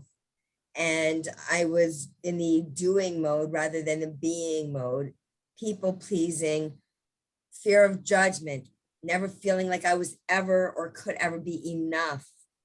And what came from that, it was 5 years later after being released from that corporate job, I gave birth to this. It's called Finding Your Voice, Unlock Your Chains, and Unleash Your Greatness. That is me standing in Newport Beach, California, with my arms in the air, finding my own voice. It's a pose that I have. My best friend is one of my angels in heaven. I'm not going to show her a picture because I always said I would protect her as she protected me in this physical world. But she is my angel and one of my guardian angels in the transitional space that she's in heaven. And if it were not for her and the grace of God, whatever your religious belief is, or a higher source or power, I don't believe I'd be standing here and sitting here in front of you today, sharing a voice stronger than ever before in a greater and much more empowering and impactful way than I could have before. So what I do now is I'm an empowerment and transformational coach, because as I've been empowered and transformed, so I love to give back and empower and transform others in their own life, in their own world. You didn't have to physically lose your voice like I did in the way I did. I believe the way I did was a physical ailment that it metaphorically was lost in life, and it happened in my health. And I believe that happened so much with our ailments in our bodies that they come to fruition from something that I didn't even know. I wasn't spiritual at the time, so I didn't really know from inner work or, do affirmations or any of those things, mantras. I was not that person at all. So I would love to tell you, people say, did you do a lot of inner work? Did you sit in, well, first of all, I wasn't silenced because I had no opportunity to speak because I was silenced. I didn't do any of that kind of work because I didn't know from that place or space. but now it is sharing that pain and my purpose and the story to help others in their life journey. And as Jean mentioned, yes, I have a course. It's a voice blueprint that I actually created. So V stands for vulnerability. O is owning your voice. I is inspiring and igniting that flame within us. C is courage. And E is empowerment. So it is, of course, my next one starts on August 23rd. If anybody's interested in joining, please message me, private message me, reach out to me. I also run a private Facebook group. I'm on LinkedIn and Twitter and Instagram and so many platforms, sharing my voice through the power of my words. And I did that in this book. And also in this book, I don't want you to say, well, it's a story about you and you're losing your voice. It's little stories. It's a really thin book. And I'm going to say something. I'm really proud. This past weekend, this became a bestseller again after a year of being out. And I don't even know if it's been, Amazon doesn't tell me, hey, Renee, ding, ding, it's a bestseller again. Thank you. Congratulations. That's awesome. Yeah. You know what? Thank you. It is. I was so grateful to share with my mom and to let her know that it went to that. It was number 18 on the bestsellers list, which is you got to be a number up to 100.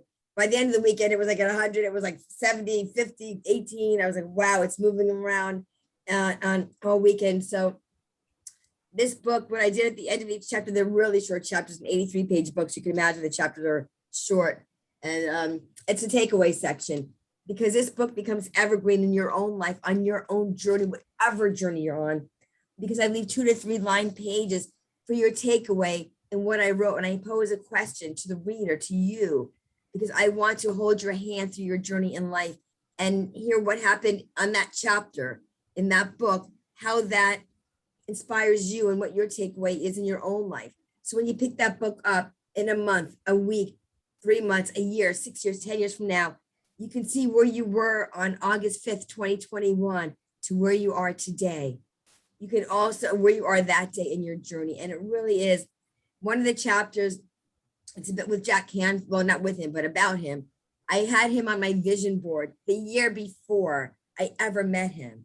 And I'm like, how am I going to meet Jack Canfield? This guy is, he's like this big wig out there doing his thing. I would love to meet him, but how's that going to happen? Guess what? I went to an author weekend thing in San Diego, not even knowing one of the speakers on the last day was none other than Jack Canfield. And the room wasn't of thousands. It was maybe 50 to 75 people. So I actually met him. I went up to the stage to get one of his books, and there's a scenario, but I won't tell you. It's in the chapter. Unbelievable. I literally met him. I have a picture with him. I spoke with him. I could not believe it. So there's parts of the book you'll laugh. You'll be like, oh my God, I can't even believe she shared this with us. It's so funny because I'm so vulnerable, because I have to be. To help others, you got to just shed that layer of, oh, everything is wonderful, because it's not. It isn't always that wonderful. Life isn't always, as Laura said, that grand. You know what we put on social media? Oh, look at me, look at me. You know what? It's not always that. You don't know what goes on behind the scenes, behind the closed doors of people struggling and trying to find their voice in their life in whatever they're doing. But I'm happy to be able to share mine with you. I got to talk to you more because I always tell Marcus, who's in here, that I have bad luck. And it was funny because I was telling him with my stand-up comedy, I wanted to do a TV special called God Hates You, Mike Mazza. God loves you, Mike Mazza. He's being funny, though. No, I know he is. That's true. Marcus could tell you, because I always have really bad luck. Like if I get like an acting gig, like it'll be like COVID happened. Like I was supposed to start a TV series, and of course, the day we start filming is the first day of the lockdown. So it's like really like all this stuff happened. So I keep telling Marcus, like I said, he's in here, that God hates me. Like I have all this bad luck. So that's why I told him I want to have a comedy special on Mophie that's called God Hates You, Mike Mazza. No, definitely reach out to me and let's connect, my friend. It's really interesting. This whole journey is interesting, quite frankly, because when we go through things in life and we think that like I wondered, I'm going to be brutally honest, when this happened, I'm going to say at the time it happened to me, not for me. I didn't know what I'd done wrong. Like you're saying, why does God hate you? Like, what did I do? Like, why am I being punished? Because to me, it was a sentence like I literally wanted to die. People say, oh, I just wanted to die. I literally wanted to. I didn't want to wake up. So much so that I looked forward to going to sleep when I woke up to get out of my pain, because my pain was so flippin' intense. So intense. And this is not being a wuss. This is like you don't even want to know, like a fire in your throat, like razor blades or knives, the sharpest knife going down your throat 24/7, that you just want to get out of, like unzip your skin and like run and don't look back. The pain was so flippin' intense. But I'm not there now. I'm not there to tell you the pain. I'm here to tell you the purpose from the pain, to help inspire and help motivate others to not give up on your dreams. My best friend, God bless her soul in heaven, I found a bracelet in her drawer. Don't ask me why. I went to her underwear drawer, her sock drawer, after she passed. Why I went into her bedroom and opened her drawer and went under everything and found her bracelet, her leather brown bracelet. I can pull it out that says never give up. I cried my eyes out when I found that bracelet, because I didn't know. I wasn't looking for, I didn't even know where it was or what I've seen it on her. I didn't know, but I was led there. I was led there because when I pulled it, I said, oh my God, here it is. You know what? I'm going to show you. It's right here. I have it because I don't want to speak and not show you. It is an unbelievable thing, because now I carry it with me as I carry her in my heart. Tell me it's not in here. Here it is. Yes, it's right. Some of it is faded because I was wearing it so much. So I don't wear it like I was because I didn't want to, but it says never give up. And I'm not going to, and I don't want anybody here to give up. And sometimes we feel like we want to and just throw in the towel and do something else, but we're here for a reason. So please reach out to me, Mike, and anybody else, Lara. And also, Mike, I have this vision and I'm not giving up on it. And Jean knows, of having my own show. It's called everything I do is Finding Your Voice. We're working on that. I have seen celebrities on, as well as everyday people like us. I see it, like I visualized it like so long. Yep. Because we all have a voice. And I think about Oprah and Ellen and people like that. And you're like, oh, good luck, Renee. You know what? I'm not giving up on that either. I think of Hoda and Jenna, because things that they've gone through in their life, but especially Oprah, she was raped, she was molested. She didn't have a voice for so long. She didn't use it. If you look at her now, people are like, oh, I want her life. I don't think you would have wanted her life. You want her life now. You don't want her life then, raped and molested and not being able to speak up or have her voice. Yeah, she would love to speak with me as I would love to speak with her. So I don't know how that happens or when, but I'm not going to give up. I know that I'm here for a reason. I see a show to highlight people like me and you, your everyday people who are sharing their voice and their wisdom and their heart with so many who need it, who will hear our voice and go, oh my God, where have these people been? This is me. This is me. I need them. We have a voice. This pandemic is here for more than a reason not to take lives. Not going away. It's not going away. Please. It's to give life, to give, I'm getting chills. I'm certainly not cold. I've got a tank on my ear. It's to give voice to the voiceless, to share our voices, to help inspire, empower, enrich, and educate people. There's so much suicide in this world. It doesn't need to happen because people are not sharing their voice because they're afraid. They're scared. That's what happened to Robin Williams. We talked about that. He had no outlet to. Yes. It was very funny, but he kept himself inside and he never let it out. I find the people with the humor. They're the people that need the most. They mock themselves. They're the comedians. They have this pain in their heart that they're afraid to speak up. Yeah, you look at Robin Williams. He had the money. He had the fame. He had the fortune. He had a wife. He had children. You're like, wow, this guy has it all. He didn't have the love he needed. He didn't have the support around him he needed. And he took his own life. So, well, also Robin Williams, though, he also had Gehrig's disease, they found out. And it was like, he had Lou Gehrig's disease. Yeah. And it was like, yeah, his wife just came out with it. And it was like destroying his brain. He was having hallucinations, all that stuff. And he basically, she was saying, like, the interviewer asked her, like, do you think this was a way of saying, like, you're not going to win? And she was like, yeah, absolutely. That he was, like, basically telling the disease, like, you're not going to take me out. And that's why he did it. You know, I hear you and I appreciate your words of that. And the thing is, there's always a way rather than taking your own life, because we were given life for a reason. We were brought here for a reason. I don't know how that works afterwards for people who take their own life. I know a friend of mine, his wife recently committed suicide. She turned the motor on in the garage and that was it. So there's so many things. I have other people, another friend of mine, she about, I don't know, last year at some point, she mentioned on one of her lives that she didn't even tell her family, but she had turned the motor on and she was going to kill herself. And there's so many people that either they find their way out or they don't, and giving voice to the voiceless before they go down that rabbit hole is what I want to do. And Jean, yeah, let's lock arms, my friend, and let's see what we can do to help people. I'm not just talking about suicide. There's so many other ways people lose their voice. Yeah. I want to help them. I want to be that voice to help them. Losing my voice was to find it in a stronger, impactful way to help and serve and to give and share my story, not about me at all, but to be the vessel for others to share their voice. So I know I just took a lot of time. There was a reason I came in here. I'm just grateful to all of you and thank you for allowing me the space, the safe space, to share my voice. I know I got a little emotional a few minutes ago. It's in my heart. I'm here to serve. It's just a big part of who I am. And it's to serve in a greater way than I probably still don't even know how it's gonna manifest, but I know it's going to. That I am sure of. Well, that's what we're here to do. We're here to make it manifest either on Marcus has got a Mophie channel and Paul's got a network of shows, a network of things. He's trying to do a show called Grand Jury.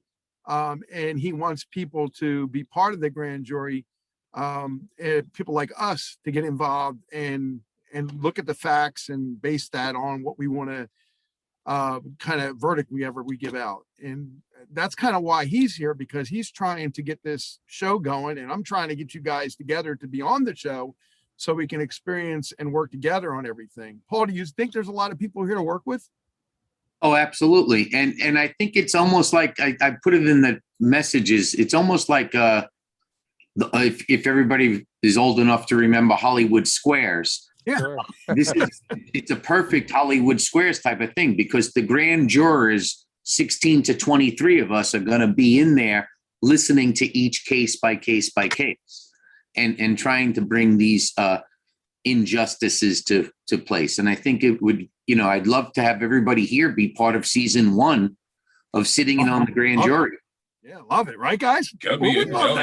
Can we do it remotely as well with? That's exactly how it is done. Exactly. Okay. Just like that. Except that we're just going to use a different program besides Zoom. We'll use Zoom, but we'll be able to take each one and put it in 16 to 23 people in a row. That shows it nice, and I'll share the technology with Gene, and we'll just set it up. But we're ready to go with the 1 or 2 episodes just to give to create the pilot in the next week or so. Who's interested? Everybody here interested? I mean, I know I am. Yes. I'm going to be part of it anyway, but Yeah. you guys all interested? Marcus, Yep. you interested? Laura, in. you're interested? Wade is in? Renee, I'm you in. in? Want to support. I want to be in. Ken's in? You know what? Timmy's If in? we ask for support for ourselves, we need to support each other, right? If I'm asking for your support, how do I turn my back and say, no, I'm good?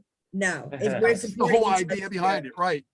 Yeah. We're here to support each other. And I don't know everybody that you know. You don't know everybody I know. If there's something that somebody knows, you know what I want to do. You know what he wants to do. You know what we all want to do. Let's see what we can do to serve each other. That's the biggest thing. It's connections.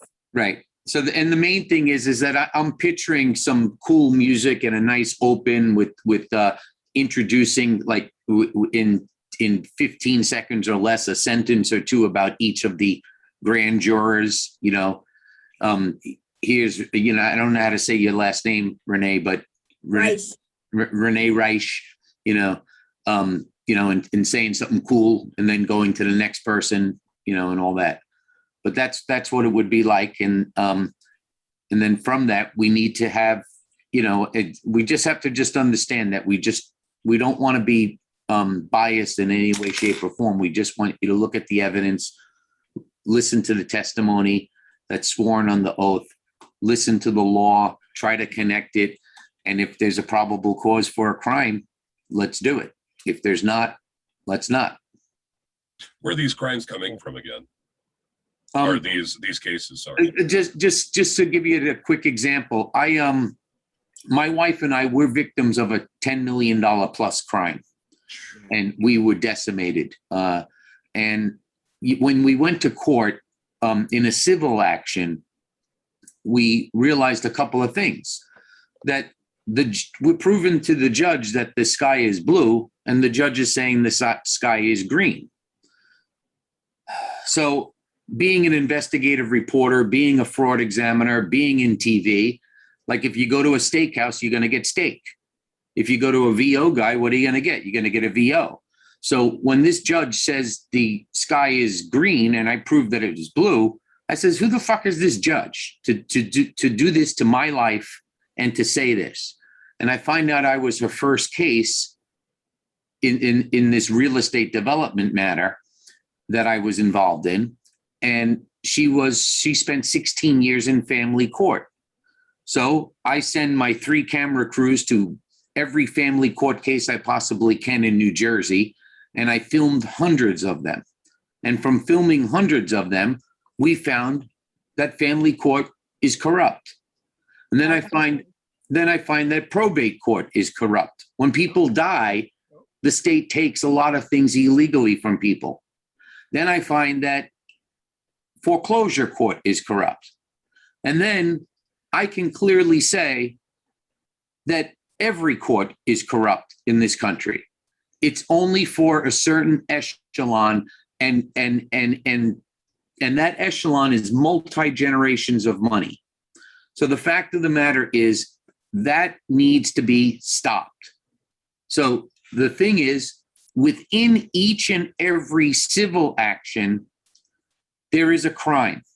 There's a crime in Laura Love's case of malicious prosecution. There's some major crimes, but one of the things that I found is they trafficked in my personal identifying information, and that's a crime in New Jersey.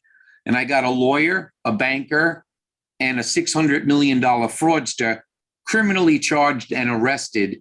And a year and a half, the prosecutor did nothing because the attorney general is related to them. So the thing is that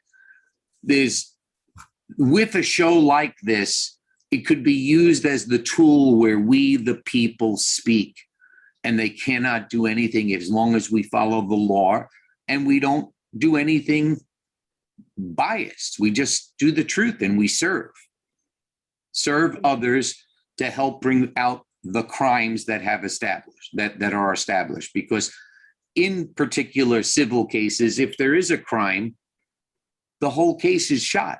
The whole case is over because you can't come to a court with unclean hands. So these crimes are coming from people who are caught up in the system, typically in a civil case, that want us to investigate whether or not there were criminal actions within their civil case. Very good. Thank you very much. And in so doing this show, it could also assist in getting laws rewritten by the people and for the people instead of all this corrupt bullshit, because everything from the upper echelons all the way down into municipalities, the police stations, the schools, everything you can think of has been infiltrated by evil and has been flipped and inverted on its head. So that's the big lie. It's an inversion of creation, guys. This is exactly what shifting the paradigm is all about. My show, it's people coming together, having a pair, having a spine, standing up and saying, damn it, we're not taking anymore. We're mad as hell. And it's time to start cleaning house. Okay. Right. Because that's what we need to do. Right. And it's power good. to you, Paul, because we have the platforms now to fight back. It's not like before where we didn't have social media and these platforms where we could literally strip these people of that curtain that they're hiding behind, we can expose them and say, you know, we've had enough. We've seen your shenanigans, and we're putting a stop to it right now, today. Right. And I have a little saying really quick. The reason why they call it criminal law is because it's written by criminals. Right. Well, and that's, and to answer, to go back to that, we are, with a group like this and a talent like this, there's a lot of time that people are investing. There's a lot of treasure. There's a lot of talent. This is like a chess game, and we will be 4 or 5 moves ahead of them, because we can't just rely on the Facebook platform. We can't just rely on, we have to rely on our independent channels where people can't shut us down. And the people that know when the electric goes out on Facebook, how do we light the candle over here? And it may not be as powerful as Facebook, but it still lets us continue. You know, so, and what happens is I have I'm the administrator of a Facebook group called Justice for Corey, who's a 6-year-old boy who was killed on April 2nd. The day before, his mother went to the judge on April 1st and says the father is abusing him, and the Department of Child Protective Services said, no, there's no abuse there. Well, now one of the state senators in New Jersey comes on our Facebook group today and actually said, oh, we're going to try and change some legislation. Well, that may take a year or two. What are we going to do today?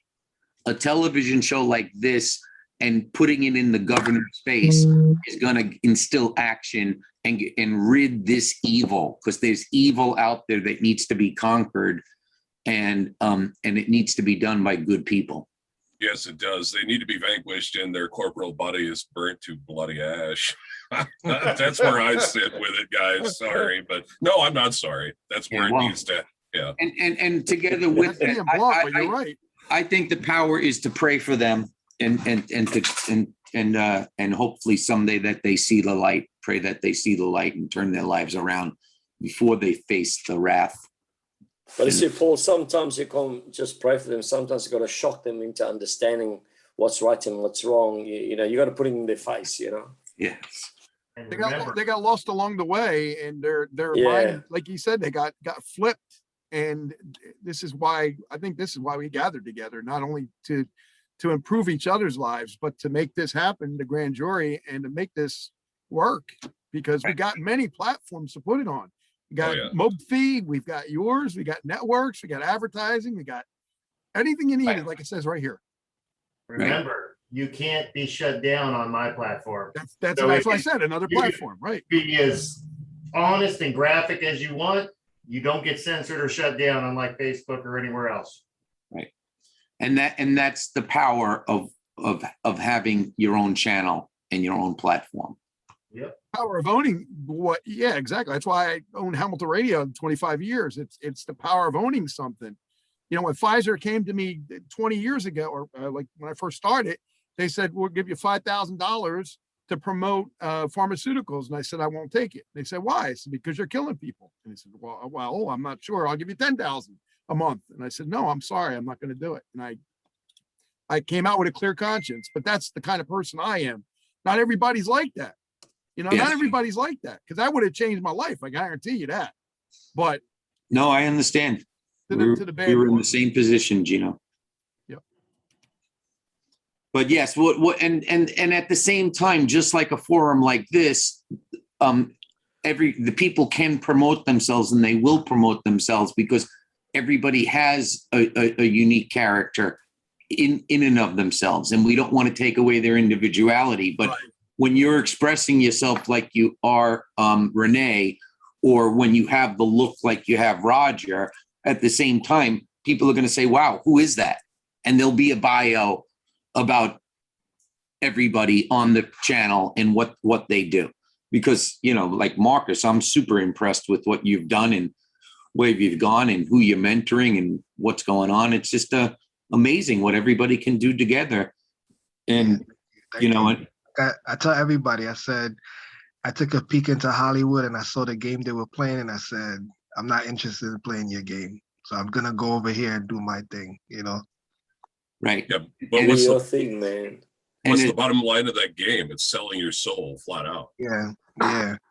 Yeah, I'm not in the business of you know, I had a lot of time in the industry and I seen everything that I need to know, and I took everything that I learned from my experience and incorporated into what Mopi TV now is, So I felt like it was all a learning experience, and it was just preparing me for this right here, which is what I'm doing now, because I've always dreamed of being an executive at a TV network or being the owner of a TV station or a cable channel or whatever. And now I feel like I'm not that far from that, because granted, Mofi TV has been self-funded from day one. We have no investors. We have Yeah, we have nothing. nothing. We've been promoting the app and marketing out of our own pocket. We pay for our own films to produce. We don't ask anybody for anything. There's been people that came along and was like, yeah, I want to invest. But when it's time to really do something, they just fizzle out, and we just keep going. We don't stop for anything. We just keep pushing forward, and we're growing. A year ago, we had no viewers, and now we're like almost 60K plus unique users per month and growing. So I feel like it's a slow burn, but we're getting there. With Roku, what do we have now with Roku? We're over 1 million installs. Yeah. So we're doing pretty well on Roku, Fire TV, and mobile, and Apple TV and Android is still catching up because those markets aren't really that big. But I think we're outperforming the most in Roku, Fire TV, and mobile right now. Good on you, mate. Good on you. But Gene witnessed some of the things we've dealt with, because the show that we produced just now called Shout Society, our investor backed out the first day of filming because of some excuse he gave us. And I was telling Gene, I was like, we didn't stop to look back. We were just, we were like, okay, we'll just keep doing it. And we did it without him, and the show came out just as the same as it would have been if he was there, So some may say a lot of it's true. And some of them may say a lot of it's false, but the thing is, he's putting it out there, and I think that's a good thing. That's a good thing. But also, when you have people coming in with big money, you want to make sure that you still control all creative rights and creative content of your creation, and don't let them tell you what they want you to put out.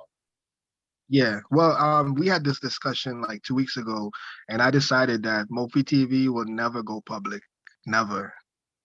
Never go public. As long as I'm alive. I don't know what's going to happen when I leave this planet, but whoever takes it over after, I hope they don't do that. But we plan to keep it private. We don't want to get in bed with the suits and the guys that are going to just come in and completely ruin it. Don't do it. Well, see, that's the thing, though, guys. We're totally shifting. We're shifting that paradigm. We're talking about and creating solutions right now for major evil issues such as those. All right, we are standing up and saying this is the way we're going to do it from now forward. There's not a damn thing that the corporate officialdom is going to do about it. I love it. I love it. I love it. Yeah, and our Marcus, goal we gotta is to help the little guys. We're not interested in. Yes, we have people that may come in and show their face as far as celebrities or whoever, but at the end of the day, our goals is not to help the bigger guys win. Our goal is to help the new writers, the new actors, the new people, the new filmmakers, the people that don't have that opportunity or that resource to make. Oh, I think you lost connection, Marcus. Did he lose funding? Funding. It's funny. A lot of millionaires say, Paul, I don't know if you know this, but a lot of millionaires say they faked it till they made it. And I think that's what a lot of people do. And it's from the ads that runs on the film. Marcus, about you froze, so we didn't hear anything you just said in the last 30 seconds. Oh, sorry. No, I was saying what we do at Mofi is we give the creators or the people that are the filmmakers, we give them 70% of their ad revenue. So that way we're not taking from them, because most filmmakers want to generate revenue from their film to make their next film, right? So we decided to come up with this model that if you're a filmmaker and you put your film on Movie, you're getting 70% of your ad revenue from your film. And if you are a writer and you're looking to break in, we will help you produce your project and put it on Movie. And once it becomes successful, you generate revenue from that, or you have some type of royalty attachment to it. So for years to come, you'll be eating off of it, and your grandkids and your great grandkids, you know. So our goal is to really help enrich the filmmakers to see some type of kickback from their film, because we already have our own content that we're creating in-house.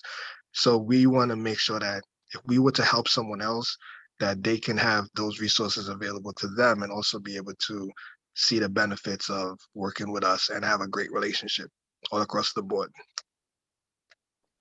You see, Marcus, that's exactly true. This is the same sort of thought process I had with Gene in the songwriting, is that, you know, is to get, there are aspiring artists out there within, you know, the local community there. And it's to have these songs that are ready for them. They can come into Hamilton, right into the studios and come record it there. And Gene will manage them and market them. John will market them and push them through and help them through it, guide them through it, instead of going, you know, going to the big corps and get, you know, sort of siphoned out there and being told what to do, being told how to do it, and then lose all of their, whomever they are. They just lost their soul. You know, and this is the thought process behind what, you know, Gene and I are proposing doing the music industry, is just to write stuff, put it out there, get these aspiring guys in there, come and listen to it, do it, and get guided by people that actually, you know, care about you, not just, you know, using it as a number. You know, that's the whole thing we up and doing, you know, where we're coming from with the music thing that we're doing, you know. Yeah, one of the things that the reason why I left the entertainment business is because I was there when they were great and they were independent and they were grassroots. And as soon as the big suits came in, not Fox, but Rupert Murdoch invested into Vice. Warner Brothers invested into Vice. A few big companies invested into Vice, and they just started to change the culture. Everything was different. So they could take it over. They could control it. They did the same damn thing with FM, AM radio back in the day when they were all independent radio stations in the 70s and 80s, and took it all over and turned DJs, board operators, and Destroyed radio. When I started in radio, it was the rule was literally from the FCC. You could only have so many as an owner. You could only have so many of an AM and an FM in any given market. I forget what the number was, but it was small. It was very small. And then all of a sudden, in the late 80s, deregulation happened. They expanded the band a little bit so you could put more stations on the air, and deregulation to where by the time we got to the mid 90s, the whole thing changed. And where I was, we kind of helped to write the book in small market scenarios on how to do it, because rather than in little market of Williamsport, Pennsylvania, which is now market 280, there are more radio markets than TV markets, by the way, Paul. Right. But it's now market 280. I think back then it was like 269. Still, tomato. You know, you had about 6, 7, 8 owners in little old Williamsport, Pennsylvania. And as of the middle of the 90s and to right now, there are 2. Plus the guy who's struggling, going hand to mouth every month just to keep the lights on because he loves it. Now there's 2. You know, the place I worked at, it was an AM and an FM. Well, now it's 3 AMs and 3 FMs and 2 AMs. And then the other guys across the street are the same way. And then there's Buddy trying to make it work. It's because with the Vices of the world, Marcus, you know, the Rupert Murdochs or the Warner Brothers or the Amalgamated Incorporated and LLC and Federal Reserve, they saw the good stuff that's going on there. They saw that there are inroads being made and people paying attention, you know, popping up saying, what's that? You know, and ratings is revenue. You know it, it's the necessary evil, but it is what it is. The more eyes or ears you have on the thing, the more you can charge for it. I had the #1 station out there. I had the #3 and the #4. I made all kinds of wonderful connections and business sponsorships, and one of my people made all kinds of money because of that compared to the other guys across the street. These guys, they saw what Vice was doing. Well, you know what? Now I could do it right here in my what this used to be my bedroom when I was a kid.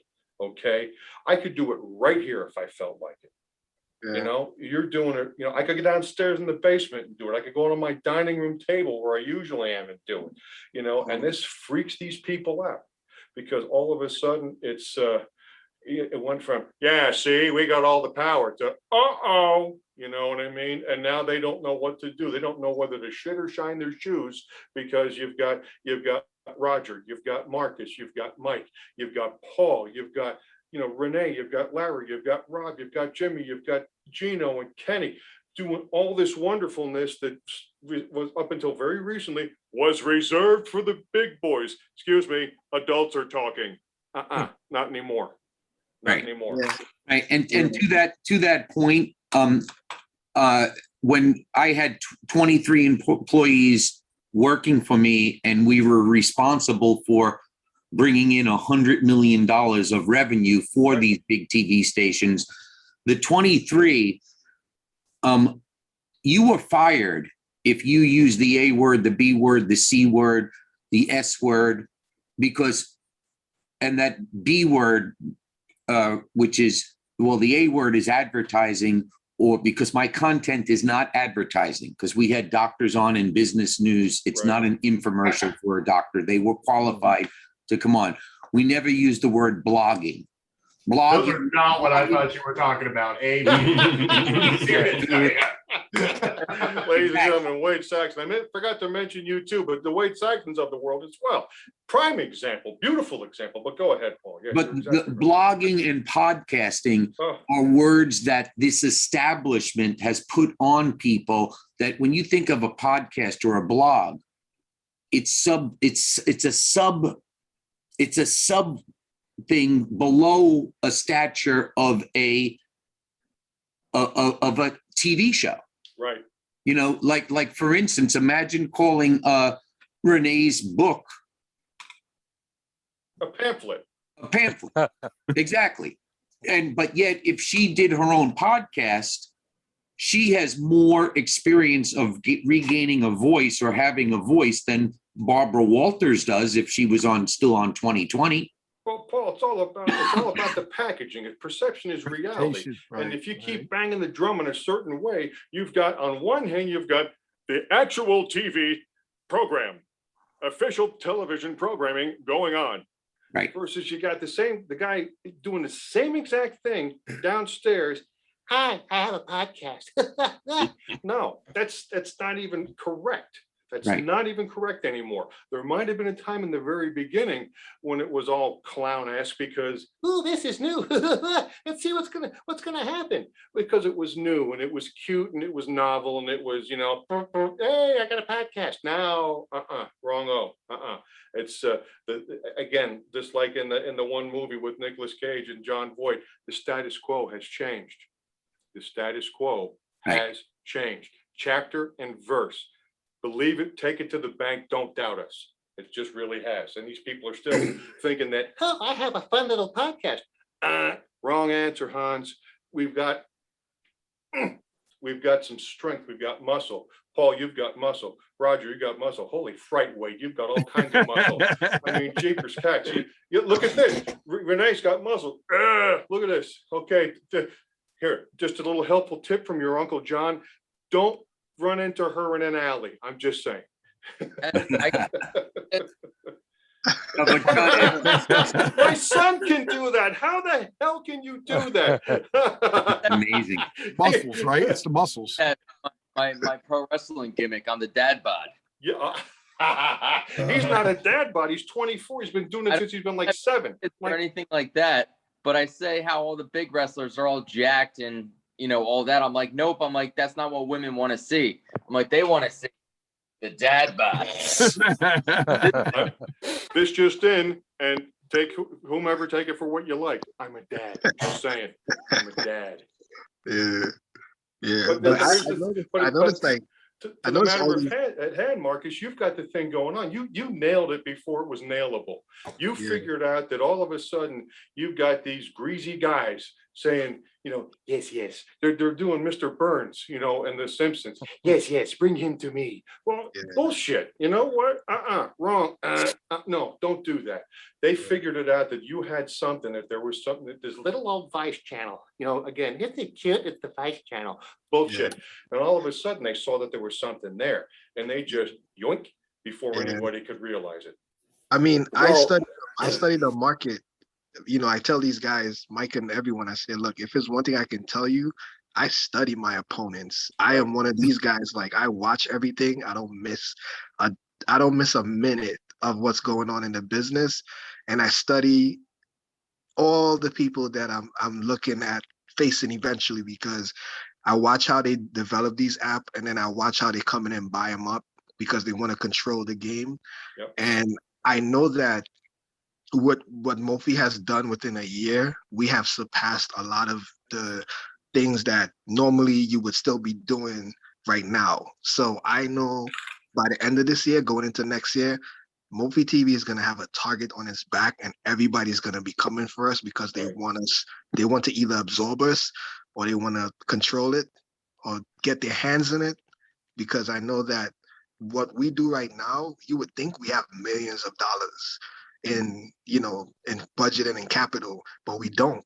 We're doing it like this because we know that if we put out a product that looks presentable and people can digest it, they will come more, because they're like, who are these new guys? Well, and Who's again, behind they're them? gonna come seeing you. They're not gonna come. They're gonna be like, what the heck's that? Hey, Phil, isn't that like Vice a few years ago? We need to go snap him up. Michael Corleone, keep your enemies close. I'm sorry, keep your friends close, your enemies closer. Or in this or in this example, your competitors, because a lot of the competitors are going to say, yeah, come on in. How much are you going to give me? You don't want to do that, clearly, and that's good. If you did, that's okay too, but you don't. Okay. So, you gotta, hey, Pop, what did you always say? You keep your friends close and your enemies close. That's what you do. Yeah, that's what you're doing, which is nice. You're recognizing what these guys are doing out there. Whether it's, listen, my go-to is not to be nasty, not to be a jerk, not to be nefarious or underhanded. That is not my go-to. When other guys were getting kicked out of school in 7th grade for busting up the bathroom, that never occurred to me. And I wanted out of that stupid snobatorium more than anybody on the planet. But it has never occurred to me. The bad is not my go-to. Clearly, it doesn't seem like it's yours. But being observant, that's a good trait to have. Yeah. Now, if you see our content on Mophie, you would think we have millions of dollars in Spell that revenue. for me, could you, Marcus? Mophie? MOBFI-TV. Gotcha. Yeah, you would think our content has millions of dollars behind it. Good. You would think we have money to work with, but we don't. But I believe in creating a product that looks presentable, so when people see it, they can say, oh, these guys are doing it right. Like our shows look like network shows, but we have no funding. And I always say, like, do it like you've been here before, or do it like you already. It's like the movie we did, Love Dave, right? So I had this fight with my girlfriend, and I called Marcus, and this is a good story. And I called Marcus because I had this huge fight with my girlfriend, and I said to him, like, you know what? Fuck this. I'm done. I'm done with women. I'm buying a sex doll.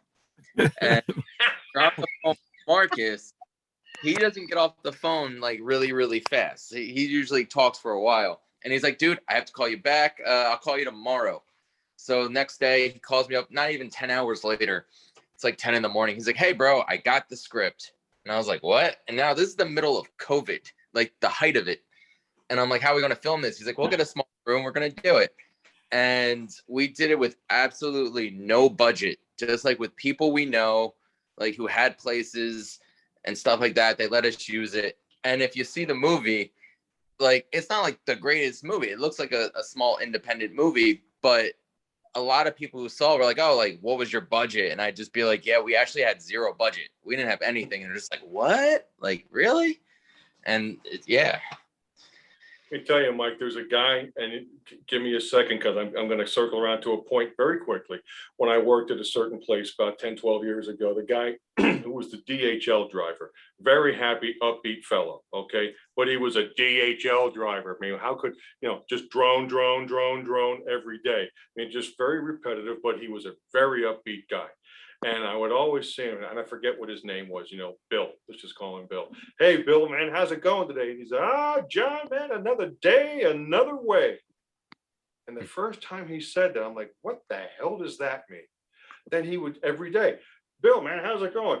John, you know me, brother, another day, another way.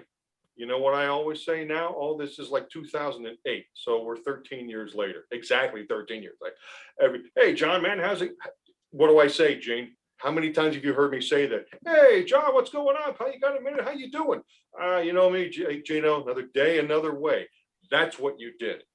You both had another day because now you had the idea and you found that other way because you know what? That's what you do. I don't care if you got $1.250 in your pocket or you've got $85 million for production fees.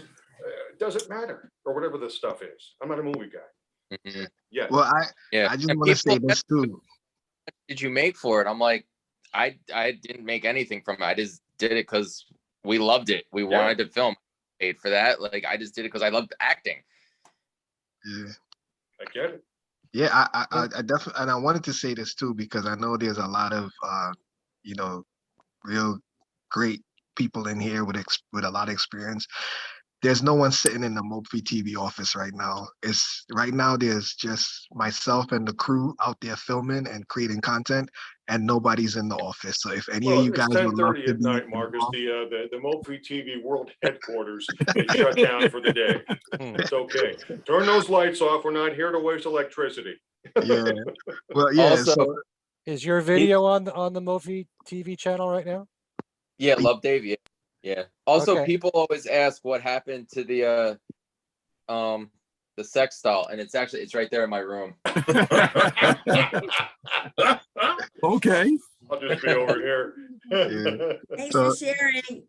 Thanks Yes. for sharing. Again, Hey, I'm a dad. I'm a Hey, dad. what- Just Movie is all tell your fake. friends. TMI, guys, TMI. Marcus, what were you talking about now? You were saying about the office, you were going to get into something? No, I'm saying basically there's no one sitting in the corporate office of Mophie TV. So if anyone in here would love to get involved with us and help us make this company successful, we all are need looking. Gene, Yeah. Paul, everyone in here, I know you guys got experience in media. We are just on the field right now fighting the war. There's no one on the base making the calls to, We're just doing it. yeah, we're just out here filming and creating content, and Mophie just with nobody in the office. So Cool. we're That's looking. the stuff that ends up being successful because you know what? You're not, quote, going to work. Okay. You're doing what you like. Okay. It's overused. It didn't used to be, but it is. And I tell my son this again, he's 24. I'm like, Jack, listen, you know what? You find something that really does it for you. You will never go to work a day in your life. You'll do what you do and you'll be successful to whatever ilk. A little, in the middle, a lot, but find something that resonates with you. Marcus, Mike, clearly you guys have found something that resonates with you and you're not like 55, 56, almost 57 years old. You got time in front of you. Okay. We all do. I'm good. I'm not going anywhere anytime soon, but you got more. You got more. My point being, you're doing what you like already. Holy frick. Could you imagine? I thought I was. I kind of was maybe here and there, but this is the stuff, man. This is actually the stuff. But like Gene and John and all of us together, you can consider something like a forum like this, your home office and a think tank to help guide you, and I really think that there's a phenomenal opportunity here, Gene, through Hamilton Radio and bringing it all together and mentoring everybody, and just learning from everybody of what each person's needs are. But in not making this public, but yet at the same time, just the people that are here today, this is a 30, 40, $50 million enterprise. Just the people that are here today, which would be a Wall Street valuation, that not to make it public, but to give that perception. And that can be done if everybody came together in the same network. Absolutely. Absolutely agree with that. Yeah. Yeah, we're open to working with anyone. Absolutely. Like, Hey, I I'm mean, sure- like Marcus, we'd yeah. love to get our music on Moby, Oh, you yeah. know. So yeah, I Yeah. agree. You know, utilizing all platforms, you know, to spin off. You know, it is one of those things that makes strength, I guess. You know, Yeah. that creates strength. Yeah. Iron sharpens iron, people. Iron sharpens Absolutely. iron. Yeah. And you know, Marcus, just coming to what he said earlier, I used to work for News Limited in Australia, and I was the marketing manager there. And the thing about what News did, which is Rupert Murdoch, was the acquisition team went into all the independent community newspapers and sort of acquired them, you know, and built that. Problem with that was the community papers got so big, and Rupert realized that, because it was overtaking its dailies, the daily papers. So basically what it did now, just not too long ago, is he shut down all the community papers because it was overpowering his dailies, and his major investment was in the daily papers. So he had to protect the daily papers. So he shut down the community papers. What that done was cut the legs of all the independent local shops in the communities. He shut them down. So everybody's got to go to the majors like the Woolies and the Coles and all the major shops, because they were supporting his major brands of his daily newspapers. So that is what corporates do. They dictate where you go, what you do, and when you do it. You know, and we can't allow this to happen. That's why I stepped out. I now went and I went to go work for a non-for-profit Surf Life Saving Foundation, and used my experience in marketing and use it for that, because that is what I believe where I'm at. You know, that's what I want to do, not sit there in Rupert's, you know, pristine office, you know, doing acquisitions and seeing mum and dad businesses go down the tubes. Yeah, I You get know, that so what you're question. doing is saying, stuff you, Rupert. Yeah, I And get good that on question. you, mate. I Good get on that you. question all the time. People say, "What do you do if they make you an offer when you start to get noticed?" And I'm like, "Well, right now, there's no conversation to be held, because at the end of the day, like, you want to stay true to your roots and true to your, you know, to your belief, Absolutely, what you believe in." And I feel like if I don't stick with this, then who's gonna give the smaller guys a Exactly, chance? mate. And know? that's why I knocked on Gene's door so very hard to open it. And we've been talking for years about this project that I wanted to do. I was knocking on his door and say, open this door, open this opportunity. I can write music. I can put it on, and any aspiring artist can come there, pick it up, go to Hamilton Radio and say, I want to create a song. Gene can say, I've got a song for you. Can you sing it? Can you record it? There's my, you know, you've got Hamilton Radio Studios there. There it is. There's Roger. He can produce it for you. This is it. There's Ken. He can play it on the radio. There's Wade. He can put it on the station. That's what we want to do. That's what we want to work on. Yeah, and We don't want Monkey has Universal. We don't want, you know, Sony or phone or whatever you call it. We don't want them. yeah, We've got it all right here. Mophie has all of that. It has music like Pandora, Spotify. It can be a functioning radio station as far as like with music. It has the features. We want to to be have- on it, mate. Yeah, Our video. music and want to be audio. on it. We're working. We're working. I'm working with Marcus on it. That's it. Ron, That's we've it, been Gene. working We want to with be it for a there. while. And Couple days, couple weeks. we're going to do live shows on a monthly basis. We'll be sending it across to Gene, and Gene will be sending He's it. got a to live every- channel. He's got a live channel. You can do a live Absolutely. channel. We'll be sending it across to you very shortly, right? Yeah, we also have like plans to do a 24-hour news channel, live news channel around the world. We have you know, we're looking to do everything under the sun that you could think about content related. So I put the link in the chat for you guys to check it out. That's the web app version of the app. But we're trying to like create a really cool entertainment hub where you can go on there and get any form of content that you desire, you know. And So Marcus, just one thing, mate. Do we use subtitles for Aussie? no, Well, I mean, we definitely hope to like once it's all based on like revenue. If we have enough revenue, we can get our content like No, I was just sometimes. saying, like, I'm just saying, do we use subtitles? Do people actually understand us, or do we have to use subtitles so you people can understand us here in the States? I mean, I understand it. I What did you just say? I was telling Marcus too, another thing for Mophie, like once we get like enough capital that nobody's doing yet, is we could take all the shows that have been canceled too, that people want back, and put them on the Mophie, because there's shows that are really good that they're canceling that people want back, but none of the networks will take them. Police Squad. Give me back Police Squad. There are only 6 episodes. It's a good It's a while back. But they cut that because it was too over the head of the average person. We had to cut it. Really? Yeah. Oh, Rod, I forgot to tell you though. Mophie is number 4.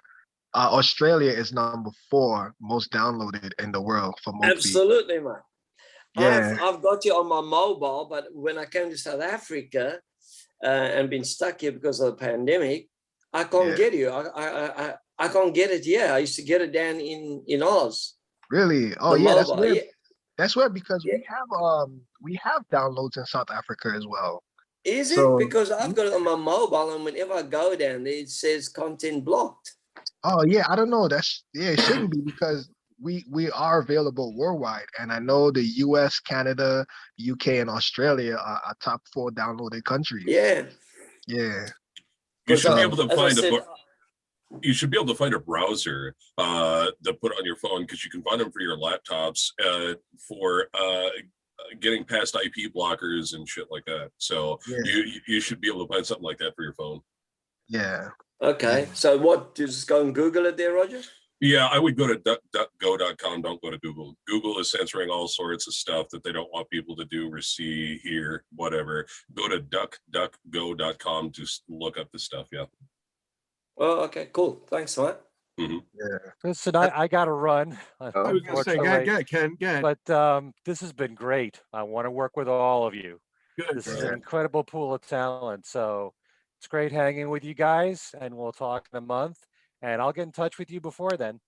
Yeah. Cheers, Ken. Thanks, Ken. Good stuff, man. And I'm looking forward to that chat on the Beatles, Ken. Oh, get ready for it. You know, it's going to be a long one if it's you and me. Bailiff, bring in the red guard. See you later. Thanks a lot. Catch up. Bye-bye. I'm gonna go So- to. I just so want to say Jean- thank you so much. I'm gonna go to. Thank you so much. Please let's stay connected. you, Renee. Bye, everyone. Catch up, Renee. man. I think we're all going to Yeah, leave in a Renee. little bit. Yeah. No problem. Take care, Renee. Love So you. Gene, I love just you wanted too. to Marcus. I just wanted to run by you that we're doing a huge upgrade in September to Mophie, Okay. and the channel for Hamilton Radio would be ready by then. Oh, beautiful. Okay. Oh, wonderful. So- Just I'll start sending content. I just don't want to give you too much. So I mean, here's me and the Jimmy thing. do a lot of shows. We got a lot of celebrities coming on, and we can tell them to go Absolutely. to some Mophie TV to download and watch it. That'd Yeah, be so awesome. here's the thing. We ran into something that I didn't realize. So Audited, and you owe the IRS $10,000 or That No, one, I don't. Oh, hell no, I don't. No, I don't either. No. I know that So commercial where. so what Mophie is going to be doing is we're going to be working with someone that's going to bring live theater play to Mophie. Okay. And we have that channel set up with the other live event channels. So the Hamilton Radio channel, we're going to have it ready in September. So that way you can get all the different sections of the Hamilton Radio that you want to incorporate. You know what I mean? Oh, beautiful. A lot of these people, I want to put Roger's show on there. I want to put Jimmy's show on there, John and my Awesome. show on there.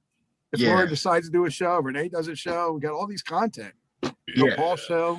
Yeah. So I want to be able to categorize all your content, and in order for us to do that, I had to create a new channel wouldn't make sense.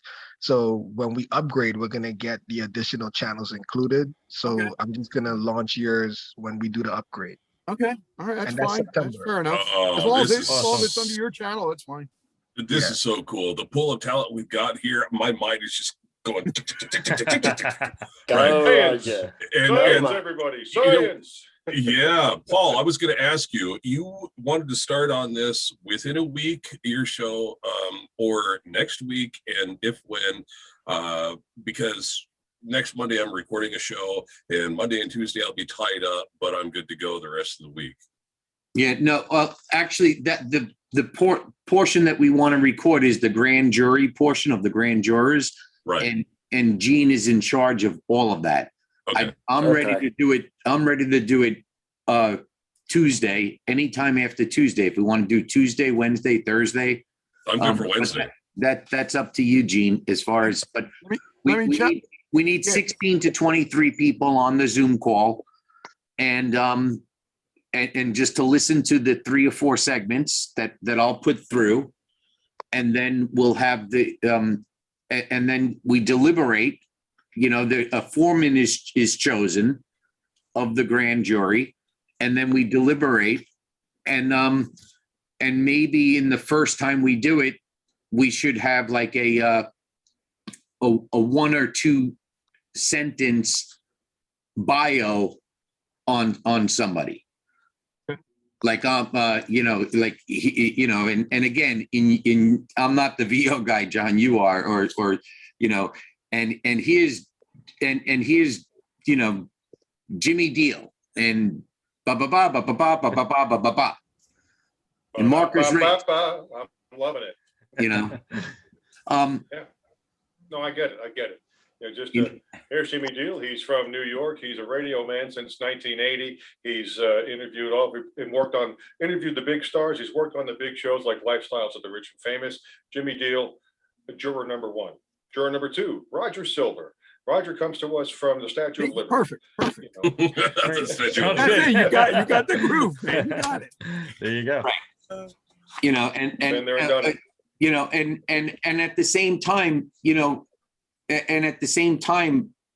you know, we may even want to, you know, at the same time, I could see something almost like a toggle. You know, because your voice is so different than Roger's voice, maybe doing a toggle between both of you. But John, as we discussed, I definitely want your voice to introduce the evidence, which I do have written up. Sure. If you're ready for that any time. But I think something like that, people will see the talent, and if there's a need, want, and a desire, let's say for a new voice coaching or some other type of service or something like that, we'll let them know, hey, it's available. Right. You know, and I think that could be a, you know, and there's other shows too that I have in the can that can easily be resurrected, if you will.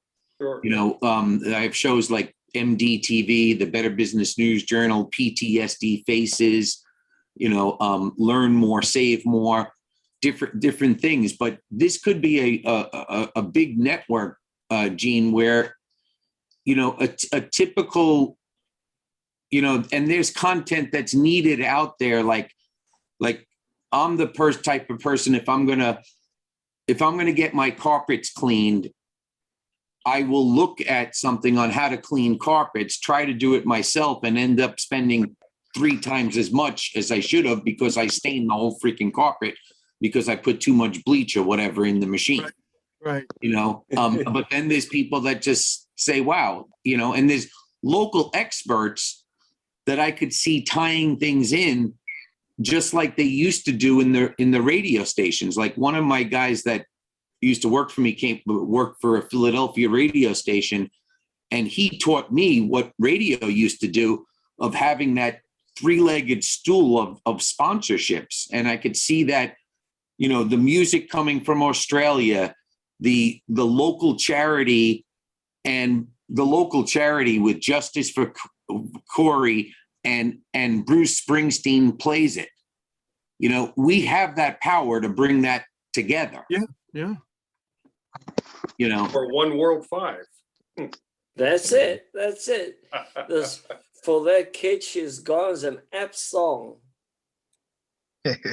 Yeah. I'll get it to you, Gene. If you haven't got it, she's gone. It's an F song. It's about that. It's exactly about that. A kid that it's a story, an actual fact about a kid that got murdered. Okay. I'll send you the song. She's gone. I'll get it to you as soon as this is over. I'll get it to you. You can hear the storyline. I'll give you the lyric. I'll write it out to you, and you can read about it. It's all about a kid that got murdered. And it's the story from the mother's side, Okay. It's about a little angel being taken away, So yeah, I'll get it across to you. Wow. You know, this is going to Yeah. turn into, this is going to turn into a maybe every week or every other week kind of meeting kind of thing where we're all brainstorm, because I feel it. I feel the energy right here, and we just got to keep the momentum going, gentlemen Well, and ladies. it may be a breakout, Roger. I mean, you have the big to do every first Thursday, but then, the true idea bank, so to speak. I've been calling it that. If anybody's been seeing my posts about it, because it's a bank of ideas for whatever, whomever, however, and ideas, once again, will sell. We're just stuff on its own, whatever the stuff is, likely will not. And we have nothing but ideas here. John, but the thing is, wait a minute, Marcus. The thing is with that, I mean, I can bring anybody here you want. Yeah. Paul, I can bring anybody here you want. But the thing is, we want to attract anybody in here, right? But we also want all different ages, right? Different people, different areas. I'm thinking of That's what you're looking specific, for, more specific initiatives, divisive? Gino. I'm thinking specific initiatives. This is a specific initiative that we're talking about. That one piece of talent, Marcus's talent, can dovetail with Paul's. Mike's can dovetail with Paul's. Larry's, No, and John, Jimmy's that's not what and I'm mine. asking. The specific case that Paul was talking about, does he want just New Jersey residents for that case? Because I gotta organize that. That's what I'm asking. Do you want? Okay, I get it. You understand what I'm saying? Right. Well, I as far as the grand jurors are concerned, I think that we should have 16 to 23 people on season 1, where they do the first 10 to 12 episodes. The same people. Well, Okay. they don't have to be. They don't have to be from New Jersey. Okay. They could be from anywhere, but they should be qualified people, meaning that they can vote. Okay. If you can vote, you could sit on a jury. Right. If you've done 10 years in jail and you were guilty, you can't sit on a jury. It's just as simple as that. They just have to, as far as that's concerned. There may be cases like murder that we may want to get specifically from the community, but I don't think that they're going to go into they're not going to question the integrity of Jordan, of the juror. Right. Okay. But as far as as far as that, I just think it's I think it's just wonderful, is just meeting everybody. And one of the things that spins through my mind, if I may,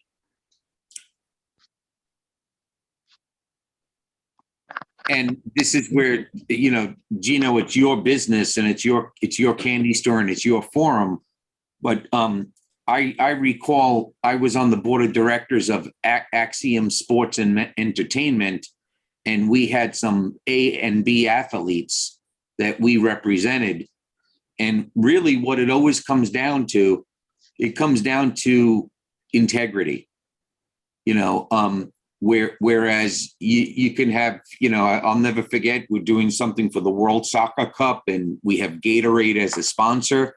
But then one of our own clients, which is a superstar soccer player, or football, as you say, comes in with this other drink, that purposely, and it just cost millions of dollars in a lawsuit, or they do things on the side or anything like that. A group like this has to have utmost integrity, through and through, and there has to be a revenue plan. Correct. A revenue plan, and it's to pay for the talent, if you will, whereas someone like yourself, Gene, has to collect the revenue and distribute the revenue, and if Marcus, if you're making the most revenue out of everybody, then yeah, but you get the most votes in the direction of the things to go. But I think that the biggest thing is the optics of the public is to have a group like this look like and act like that it's a $50 to $100 million entity that we have together, and that can be done. Yeah, I agree. That's what we plan on doing with Mopi, is whatever revenue we can make, we reinvest it into content and into, I mean, I'm fine, man. I got a roof over my head. I got food in my fridge. I'm straight. He's like, let's see the fridge. And Mike, But Laura, Mike, can I just you have ask? to let me do your movie biopic, all right? You have to let me write and direct your movie biopic for Mopi. Absolutely, I would love that. That your story is very interesting. It sounds like something on Lifetime, but it'll be a Mopi TV movie. And it's real. It's real. She went through all this shit. And you see, I could be a good psycho husband. I got that forehead look like. He did this to me. I can come in and save the day. I can be like Mighty Mouse. I'll come in and save the day. I actually sent Laura some lyric that I wrote after the last spoke. It was 85,000 reasons, because her ex took her for 85 grand. Yeah, and I actually, for her doing what she's doing, is 85,000 reasons to see your ass, 85,000 reasons to walk away, 85,000 reasons as I sit here, 85,000 reasons you're not gonna stay. So I got this little dance. So yeah, it will all come together. It all come together. Mike, I was just going to ask, mate, just one thing, mate. So if everything comes together and this jury thing comes together and we have a point of difference, do you get up and slam choke me? Body slam you? Yeah, do you do that? I get there he goes in the top turnbuckle, everybody. Ooh, that's smart.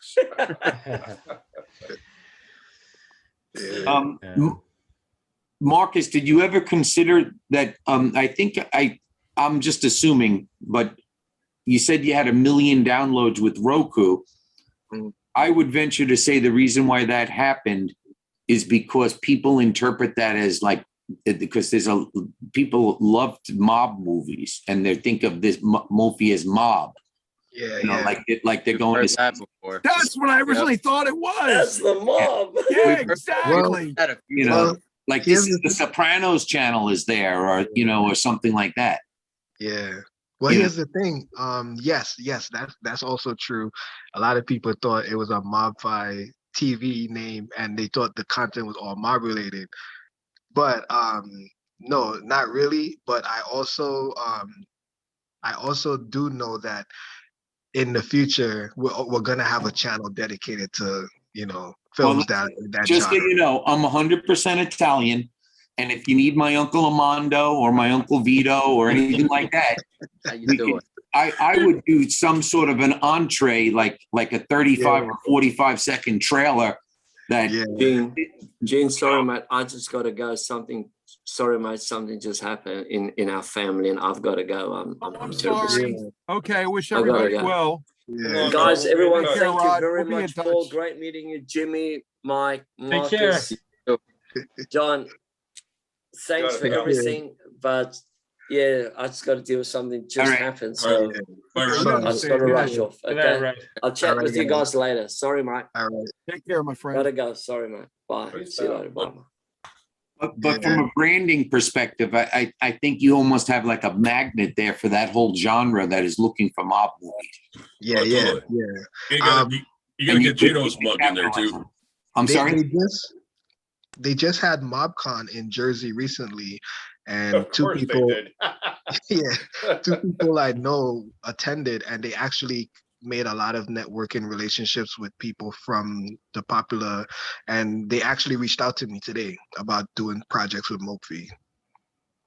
Wow, good. Nice. Yeah, and one of the projects has a Rob Fonaro as well. I don't know if you guys know him. He was in Sopranos. He also did Oh, I know. Yes. Yeah. yeah, he's in it. Amada Santi, I think, is in one of the shows. So yeah, we got some people reaching out now about coming to Mophie and really doing some stuff with us. We got to get Gene's mug in there though too for doing that. Yeah. I know. I told Gene, I was like, I got something for you coming up soon. Man. I think he'll play a good politician or Yeah, I could play a dishonest politician, but in real life, I'll play a honest one. Yeah. I like when he had the beard though. Gene reminds me of the dad from American Pie. Eugene Levy. Yeah. I like Gene. I like when you had the beard though. It looked really like you look like a real. I can grow it again. It's no big deal. Yeah. Especially for a movie, I'll grow it. I don't care. Yeah. Oh, also, Lara, we have a food show called Dat Slammin', where we go to different restaurants and try food. So if we ever come to Florida, you have to take us to the best Cuban spots, all right? Absolutely. I'll take you where you want to go.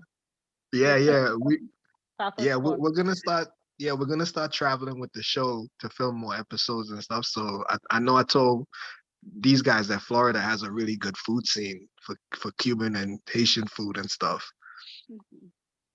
I'm on the south side here in Naples, Marco Island area. Yeah. So I know they got some good stuff out there, Marcus, what type of cameras you got? We are shooting on Blackmagics. Nice. Yeah. And I love it because it's so easy to color grade. Yeah, they have a nice editing suite, right? And Da Vinci. Yeah. And it's almost like shooting on like with a red camera, right? But a lot cheaper. The red cameras tend to be very colorful, bright and colorful and detailed. The Blackmagics give you a combination of like great colors and film look, So the Blackmagics tend to float between film and I would say like TV broadcasts sort of look. Red cameras, I would use them for commercials personally if I were to have them. Yeah. And are you doing everything in ProRes or 4K? What are you doing? Yeah, we're shooting in 6K actually. And we're shooting in 6K. What do you think about the new RTX that's coming out, especially for like gaming and things of that sort? It's like the next generation after 6K RTX. Man, I love it. I actually want to build a new computer and use it because I'm into that stuff. Yeah, same. I need to get a new computer anyway. I have an antiquated system here and I need a new laptop, but I have to get a gaming computer because it's got everything I need in it for producing all the videos and the audio that I want to be doing live streams. Yeah, but this one right here, it's not cutting it for live streams, but it's close. Yeah. We have a show on Mophie called V Gamer, and it actually has a website and a digital magazine. So we're looking to like really push that channel with a lot of content, in the future as well. Right. Yeah. So like you guys got the link. Check it out. See, Yeah, totally. And with the links, I just wanted to say to everybody, tomorrow morning when I get up, I took 12 screenshots of everybody's information in here. So you're going to have to type the links in, but at least you'll have it, right? And yeah, let's stay in touch, guys, because this is just awesome. I got one more guy that just joined us. He just came. I just came from a show or something. Prince Fleet Easton. How you doing, Prince? How you doing? I'm doing good. How you doing? We're doing good. We're actually getting ready to end in a little bit. Tell us a little bit about yourself and what you're doing. We got so much stuff going on. We're just like all trying to help each other. Let's see, where do I start? Okay, I'm a singer and actor, dancer, humanitarian, reverend, a prince, producer, director. How long do you want me to go on? Go ahead. A long resume. And no, I'm very fortunate. I have so many things going on right now. I have 2 new movies coming out that I'm in. One is called #Blessed, where I sing in the title track of it. And the song that I'm singing in the film has been submitted for the Hollywood Music and Media Awards. And then next year it's going to be submitted to the Grammys. Let's see. And then I have another film coming out called Team of Two, where I play a detective. And I'm opening in Vegas next week. August 11th, I'm opening in Vegas at the Rock Star. And what else? I don't know. Whole bunch of crap. I don't know. I'm just working. Yeah. And I'm happy to be working. That's all, you know, I don't want to talk about me. Let's talk about you. Excellent. I don't know any of these people, so you're going to have to tell me who they are. I don't know. I guess I'll start really quick since mine's the shortest. My name is Mike Mazza. I'm a stand-up comedian. I'm an actor. I'm a former pro wrestler. I'm a certified FX, special effects makeup artist. Okay. And when I'm not acting, I work on production. Okay. Awesome. Very nice to meet you. You too. Who's next? Paul, why don't you go, Paul? You got the biggest thing you're talking about with this grand jury. I'm sure Prince wants to be involved as well. He's in California, right, Prince? Yeah. Huh? Hi, Prince. Prince, there's bad people and there's good people in this world. We want to help rid the evil one bite at a time. How do you eat an elephant? One bite at a time. How do you walk a mile? One bite at a time. Well, one crime at a time. We have this grand jury television show that we're upstarting here now and tonight. And if you recall, you're probably too young. Remember the show Hollywood Squares? Yeah, I do remember it. Yeah. Where they had these boxes. I actually met Paul Lynn. That's my only claim to fame. Well, before he passed. Instead of Paul Lynn, we want you to be in one of those squares on our grand jury. Okay. And the medals reserved for me. We're gonna meet, and it's about crime. It's about crime, particularly white collar crime, some violent crime, but white collar crime, because the white collar crime, whether it's a big bank or whether it's some big corporate executives, these are the people who are getting away with it these days. And we're going to have a real crime show we're going to present the evidence, the testimony and everything else, and have the grand jury, 16 to 23 people that are on season 1. And since you joined this tonight, you're on season 1. Oh, good. And you say whether there's probable cause to bring the person to trial or not. Okay. You know, that's what a grand jury does. You know, typically in real life, like a grand jury meets on one case for like 30 seconds, but we're going to take about 22 minutes and make a half-hour TV broadcast show out of it. Okay. So like in real life, if Sally Smith rented a car from Avis and Budget Rent a Car, she didn't return the car. She didn't return the car. She knowingly didn't return the car. Should we charge her with car theft? Boom. The grand jury to 16 to 23 people. If 2/3 of them say, yep, charge her with car theft, then the police go out and arrest her. Well, since I'm a prince, can I say off with their heads? You can. And we want people's individuality on the grand jury to come about. They're going to deliberate, and then at the same time, we're going to use it. We're going to use it.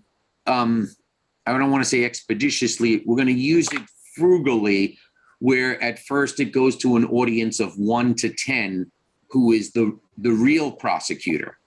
So as an example, our first case comes out of Orange County, California, where there's some bank fraud involved. Okay. You know, and if that's true, it's to put a spark up the prosecutor's butt to do something about it, because look, here's some real people like Jimmy and Prince and Mike and Marcus that said there's probable cause here. Okay. And then of course, we can promote you and what you do. And what is the name of the show? The Grand Jury. The Grand Jury. Okay, I'm taking notes. Hey, Doc, I have to bail, man. I'm sorry. Jimmy, go ahead, man. All right. Okay. We'll talk to you later, man. We Okay, didn't know you we were got gonna it. go this long. Good night, everybody. Great to see you, Marcus. Yeah. John, good night. Mike. Take care. Prince, nice to meet you, man. We're gonna Nice have to him meet on you, the Jimmy. show, Jimmy. We're gonna have him on the show. Oh, absolutely. I want him. Can't wait. Opening in Vegas, man. I definitely want to talk to you. Yeah. Hey, woo. Take care. Nice to meet Take you care, guys. Jimmy. Thanks. Have a Okay, good bye-bye. night. Bye-bye, Jimmy. Bye-bye. Who wants to go next? Tell Prince who you are and what you're doing. Marcus, why don't you tell him? Repeat over again, I guess. Go ahead. Hey, how you doing, man? I am Marcus Rez. I am a producer, writer, and director. Also, work on creating films, TV shows, documentaries, anything you can think of for a platform called Mopfi TV that I launched about a year ago.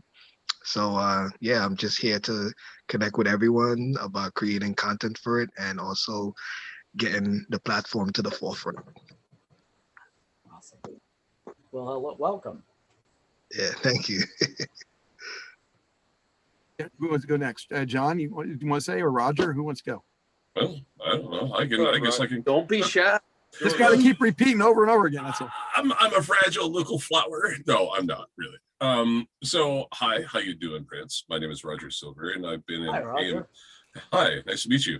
I've been in AM FM radio off and on since '86. I also have my own audio voiceover business that I've been doing for about 16 years now. I also have a new show that I've come out with because I also do podcasts and things of that sort. And last July was the first show that I put out in almost 6 years because I was living in the UK, and you know how life gets in the way and serves you up a bunch of bullshit, you know. So I finally got back into it. I have a couple of lovely co-hosts from Ontario, Toronto, and so it's called Shifting the Paradigm, and it's exactly about anything and everything we're speaking about here tonight. How people are basically taking back their power, taking back the reins of their lives, and assisting with other people being strong and standing up for themselves, you know, and taking back the power in their lives and coming together as a force to say, hey, evil has run this planet for so long. Now it's time for the good people of the world to step up and say, enough of the bullshit. We're taking over now, and this is what we're doing, creating abundance for all, betterment for all. And that's basically where I'm at. But with my audio voiceover biz, I produce voiceovers, been in video games, things of that sort. Just anything and everything to do with audio producing, commercial demos, the audio cleanups, things, anything and everything having to do with audio engineering. So Wonderful. Well, I can tell you got that. You have that radio. You have that radio voice going on. Thank you. I always forgot to add too. Yeah, I have a pod show out now. It's called 6 Degrees of Secrets. Oh, And I'm doing it with Broadway actress Allison McKay. So what we do, we interview celebrities or people that were like the caretaker celebrities, and we get them to tell us all the stuff that the public would never know that transpired, you know. Kind of like secrets and digging for the dirt a little bit. Yeah, that's in a good way, you know, not in a bad way. Right. Yeah. That's where we're heading though, where all the secrets are coming out, you know, all the evil is coming out, but there's so much evil that has run this planet since our births, you know. It's just insane. Many people won't be able to handle the amount of evil that has taken place behind the scenes while we're all going about with our lives, you know. What is that? Is that a Buddha on your neck there? Oh, this right here? Yeah. No, this is a talisman that was made for me by Tuatha Dene and Witch many Oh, years on ago. top. I look like a Buddha laying on top of it. Oh, thank you. No, this is Yeah. a triquetrog, yeah. Because I'm science of mind and stuff, and I'm involved in all that, everything. You know, I'm an ordained minister in interfaith science of mind. Oh, interesting. So that's why you're talking a lot of stuff, talking about paradigms and stuff. You're kind of talking my language there a little bit. Spiritual, very spiritual. I think a lot of people are spiritual here, Prince. Yeah. A lot of people are here that went through a lot of stuff, and you know, we're all trying to help each other do that. You know, that's why we're helping Paul with this show, and we appreciate you coming on here and telling us. Well, we teach my success makes yours possible, and your success makes mine possible when we work as a team. Right. There you go. Yeah. That's the idea. Exactly. See, the eye has it. The eye knows. The all-seeing eye. All-seeing eye. There you go. Oh, geez. The mindset of people. Exactly. Exactly. So you wrote some songs, and you're performing. You're doing a Bobby Darin tribute, Well, no, I did. I had a Bobby Darin show. Actually, I had a show called An Evening with the Legends. And I had Marilyn Monroe, Bobby Darin, Sammy Davis Jr., Dean Martin. I had that a few years ago, and but like I said, now I'm the opening act for the Trini Lopez national tour, or we're hoping international tour. So I'm the opening act of the show. So I'm the one that gets, well, you know what I do. I'm sure you've seen, I swing from chandeliers and I climb up scaffolding and while singing, high energy songs. And I had people jumping all over the place. So that's kind of what I do. So that's why they hired me. They saw what I do and they said, oh my God, you're the person that we need to get these people really motivated. So that's kind of, Oh, and I have two new cartoon series coming out too that are in development. One is called The Barkingtons, which is kind of they're all dogs and they're based on kind of like the Kardashians. It's a show business family of dogs, but they're all dysfunctional. And go figure. I'll be damned. They all kind of lose their jobs and they all move into their mansion in Furrywood Hills, which was Beverly Hills. And it's the dysfunction that goes on in the family with that. And but I'm the next door neighbor. One of the guys who wrote Zootopia for Disney it's his creation. He approached me. We've been friends for years. He approached me and said, "I want you in this series. What would you like to be?" Well, I didn't want to be a dog, and I said, "Well, I'll be a meerkat." So they set off and stuff, and the animators did it. Oh my God, it's so funny, and. They actually named the character after me. The character is Prince Fleet Easton. He's a meerkat that wears a little crown on his head. And and he dances on tables and he's just high energy craziness. Oh. So, and then the other one is called 009. Yeah, I got to say this right. Let's see. 009. Oh God, that went right out of my head. I got so much shit up there. 009 K9 Cop. And he's kind of like James Bond, but he's a Labradoodle who dresses in a tuxedo. So, I love that. That is awesome. And I mean, some of the characters are funny as hell. You have Tinky McBride. I mean, they have really great names. And another one, they're all dogs, and I have no idea what my character is. But as I said, with the Barkingtons, they said, we want to immortalize you, so we're going to name the character after you, so you'll go down in history as a cartoon character. So, and the BCC loves it. They're in negotiations now of picking it up. So, wow, that's awesome. Enough of that. Congratulations on that. Congratulations on that. Now I see John. I have no idea who he is. Well, so I'm gonna the floor to you.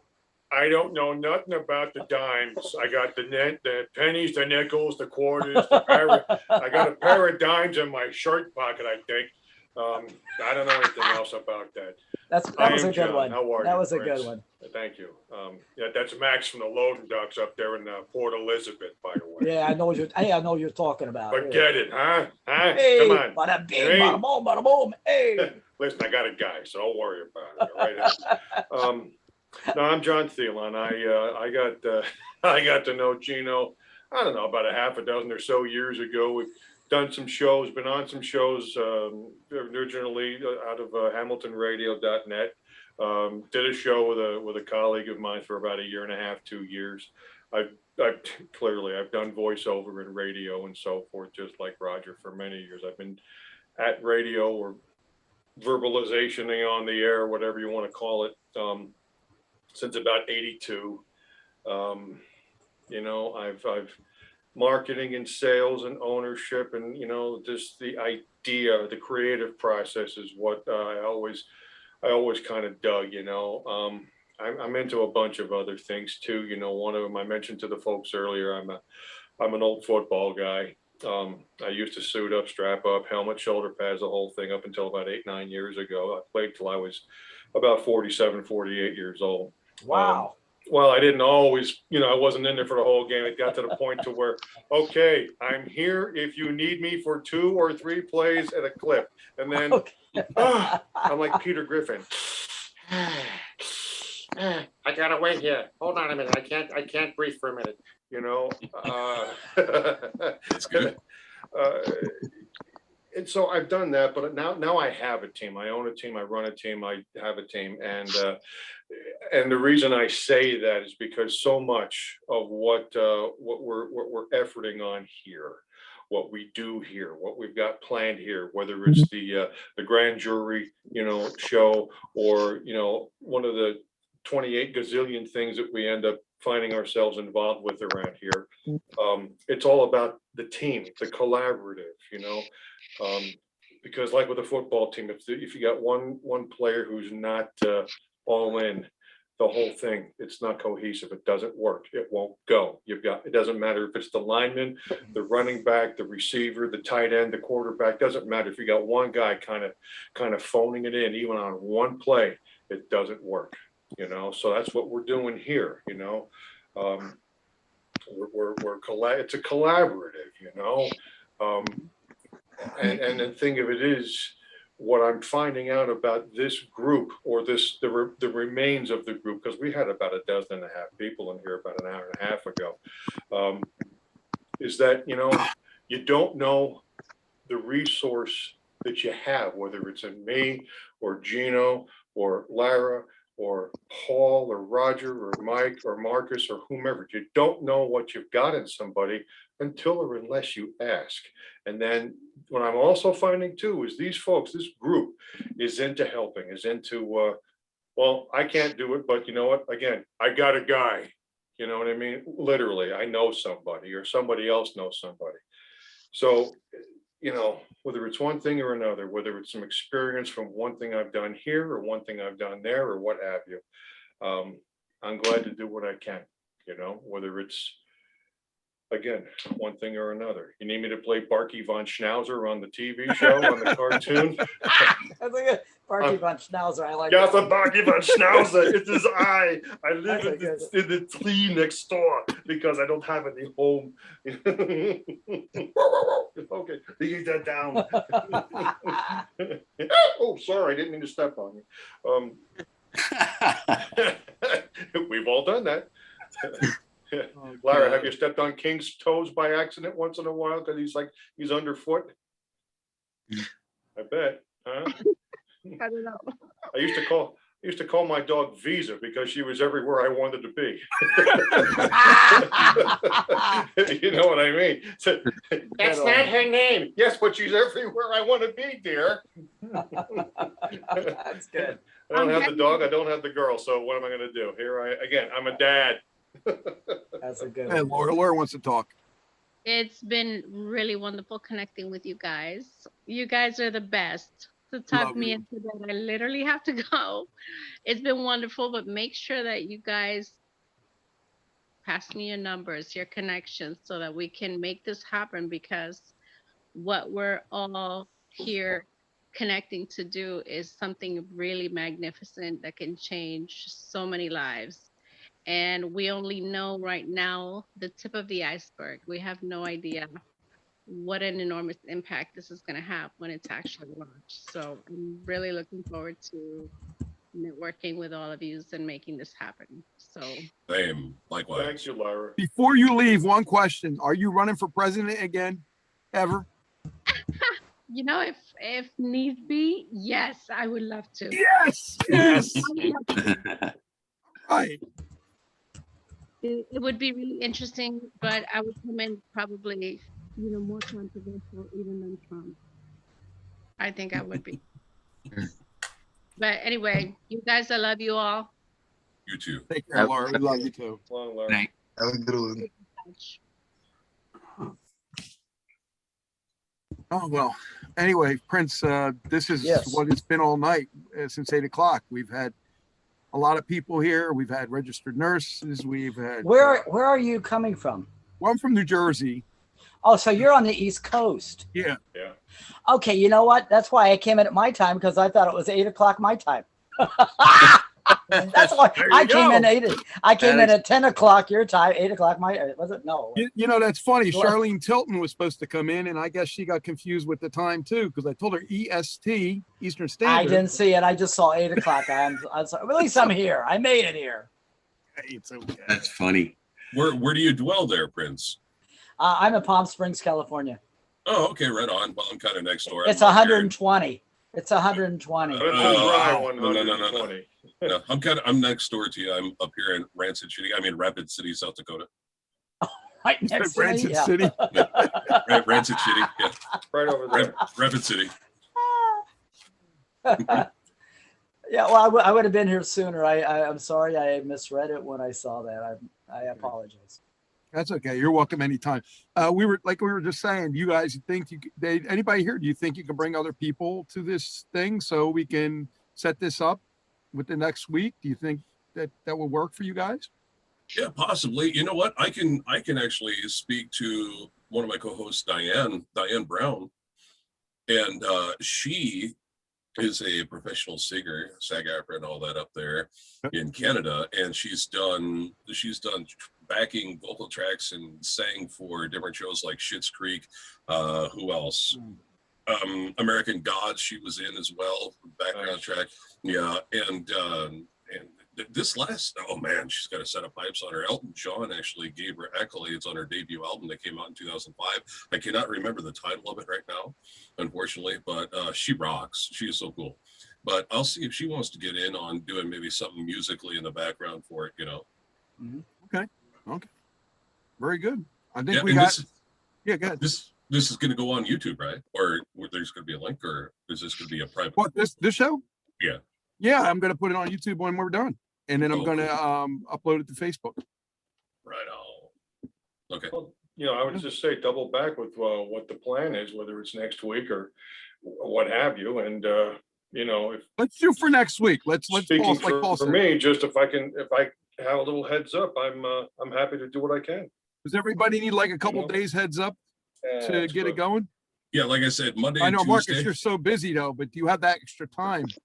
Yeah, we actually start a really tight film schedule as well, starting next week as well, and a little bit of this week. I think Saturday we're filming, and then Sunday we're off. But the following week we have a lot of film schedules coming up. But I mean, if you shoot it to me and I can make it, I'll be there. Yeah, the same way with me.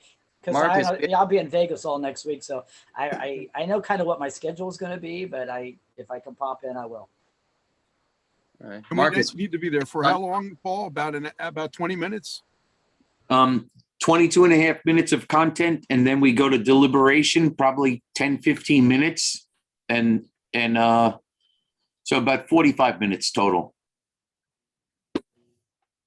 Just to kick off that first episode. You guys think we can do this? And where's it going to be shot? Right here on the just camera, like right? Oh, you're gonna do it like this. Remote. Oh, a remote. Oh, okay. Wow. I thought you were gonna do it. Okay. Let's go. Just the grand jury segment. Yep. Okay, that's cool. Yeah. So what day can everybody get together then next week? Well, that's what I'm asking. I don't know. I have to see what everybody's available. Other than I work part-time Monday and Tuesday, and I'm off every other day. I mean, every day for filming and all that. Every other day. Yeah. I almost said every other day. I work Monday and Tuesday. The rest of the days all for film. Yeah. But Wednesday is good for me as well, because I'm recording Monday and I have to produce it and everything and get it up online Tuesday. So Wednesday, I'm doing Billy Vera on Wednesday. Go ahead. I'm sorry. Billy The only Vera day on I Wednesday. have, the only day I have available next week is Friday. Friday, okay. I can always tune in, and you say you put the meetings on YouTube. I can see what's happening. No, but he wants to know if you wanted to be part of it. Oh, I'd love to be part of the show. Is that what you're asking me? Yeah, Paul, what do you want to do? Want to be pushing into next week, maybe? The Yeah, following either week? Wednesday, Friday, or the following week, whatever's good. Following week's open for me. I've got nothing. Well, don't forget, Gino, even on Wednesday, that Billy Vera thing. What or, I'm about sorry, Friday? Doogie will be done by 3:00. Well, me and John have me and John have a meeting, and then I'm interviewing Doogie. Now we changed that, John, to Friday, because I have to be Wednesday. I have to be at the studio. So, and then 3:00, I'm going to be doing the other show I do on Friday. So that's not going to work for me on Friday. What time did that Doogie thing get changed? Because I have it written down for 2:00 to 3:00. I'm supposed to get back to you. It's on Friday at 2:00. So you want to do something like 8:00 at night, 9:00 at night? I can do something. That'd probably be better for Prince. Prince, is Friday night okay with you? Yeah, Friday night. So, and it's going to be 8:00 your time. Yeah, which would be 5:00 your time. 5:00 my time. Okay. We can Next do 9 Friday. if 6 is better. No, that's good. That's good. That's good. No, it's good. I'm pretty free.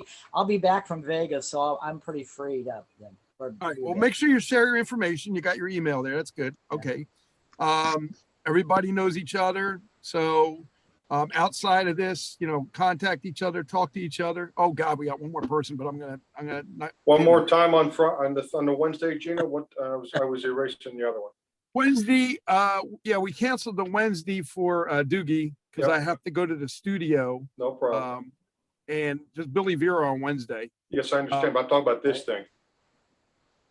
Doogie on Friday, 2:00. No, I'm talking about this, what we're talking about. The grand jury. Friday at 8 or 9. I guess 9:00 works better for you, Prince, or 8. Eight's no problem. Either one's fine with me. Okay, so we'll do 8. I'm free. Gotcha. So wait, that's 8 11:00 here, right? No. No. We're Eastern. 8. They're 5. Oh, got it. We're 5 talking on the tomorrow West night Coast. tomorrow 5 night on or the the West following Friday? Tomorrow night or the following Friday? This Friday or next Friday, guys? No, not tomorrow. The following Friday. Okay. Okay. Cool. Okay. All right. Marcus, I'm there. Not tomorrow. So 8 days from today. So 13th. 13th. Yeah. Yep. Gotcha. Friday the 13th. Wow. Marcus, is that good for you too? Oh, is that something or what? Yeah. Marcus, is that good for you too? At 8:00. Yeah, Friday Yeah. the 13th. Yeah, that should be fine. Yeah, it's good as long as you're not a Knights Templar. Yeah. I love this guy. See, I know I have a little bit of knowledge in my head. I love this guy. I mean, I really do. Guess what? I'm going to get you on Shifting the Paradigm, brother, if you don't mind. But yeah, we got a lot to talk about.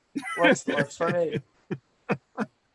This is awesome. I'm so happy that you guys all want to be part of this. But remember, I said bring some people, so we have at least 16 to 23 people to be part of the jury, right? Yeah. That's what we're looking at, right, Paul? Marcus and I, we have 2 other people as part of our crew, but they couldn't join tonight. So Okay. yeah. Well, maybe Paul Veneer. Paul. Want me to reach out to Paul? All 2. Yeah. Yeah, I Paul think would we're be gonna. good on this. He's awesome for this. Yeah, we're actually gonna see Paul on Monday. So yeah, reach out to him. I mean, I'm friends with him too, but reach out to him and tell him, say, Yeah. would you like to be part of this? Yeah, because we're doing a special, a live special with Mike the Magician, Mike and Mike. Yeah, we're doing a special with him on Mopi, so he'll be the first person to have a live special. Okay, on beautiful, Mopi. beautiful. Okay. Yeah. Is it Mike Spade, the comedian magician from Jersey? Yeah. Cool. He used to perform with Mike and Mike. Okay. Yeah. All So right, good. we're going to do rehearsals with him on Monday, and Paul is going to be there. Okay. Yeah. That's great. Well, Gene, just send me an email like for the Zoom so I have it. Yeah, just a You have reminder. I put my email in the group chat on this. Okay. I put all Well, my. make sure I have all your emails too, because if I send it Facebook, I'll send an email too, so you get it both ways. Okay. Yeah.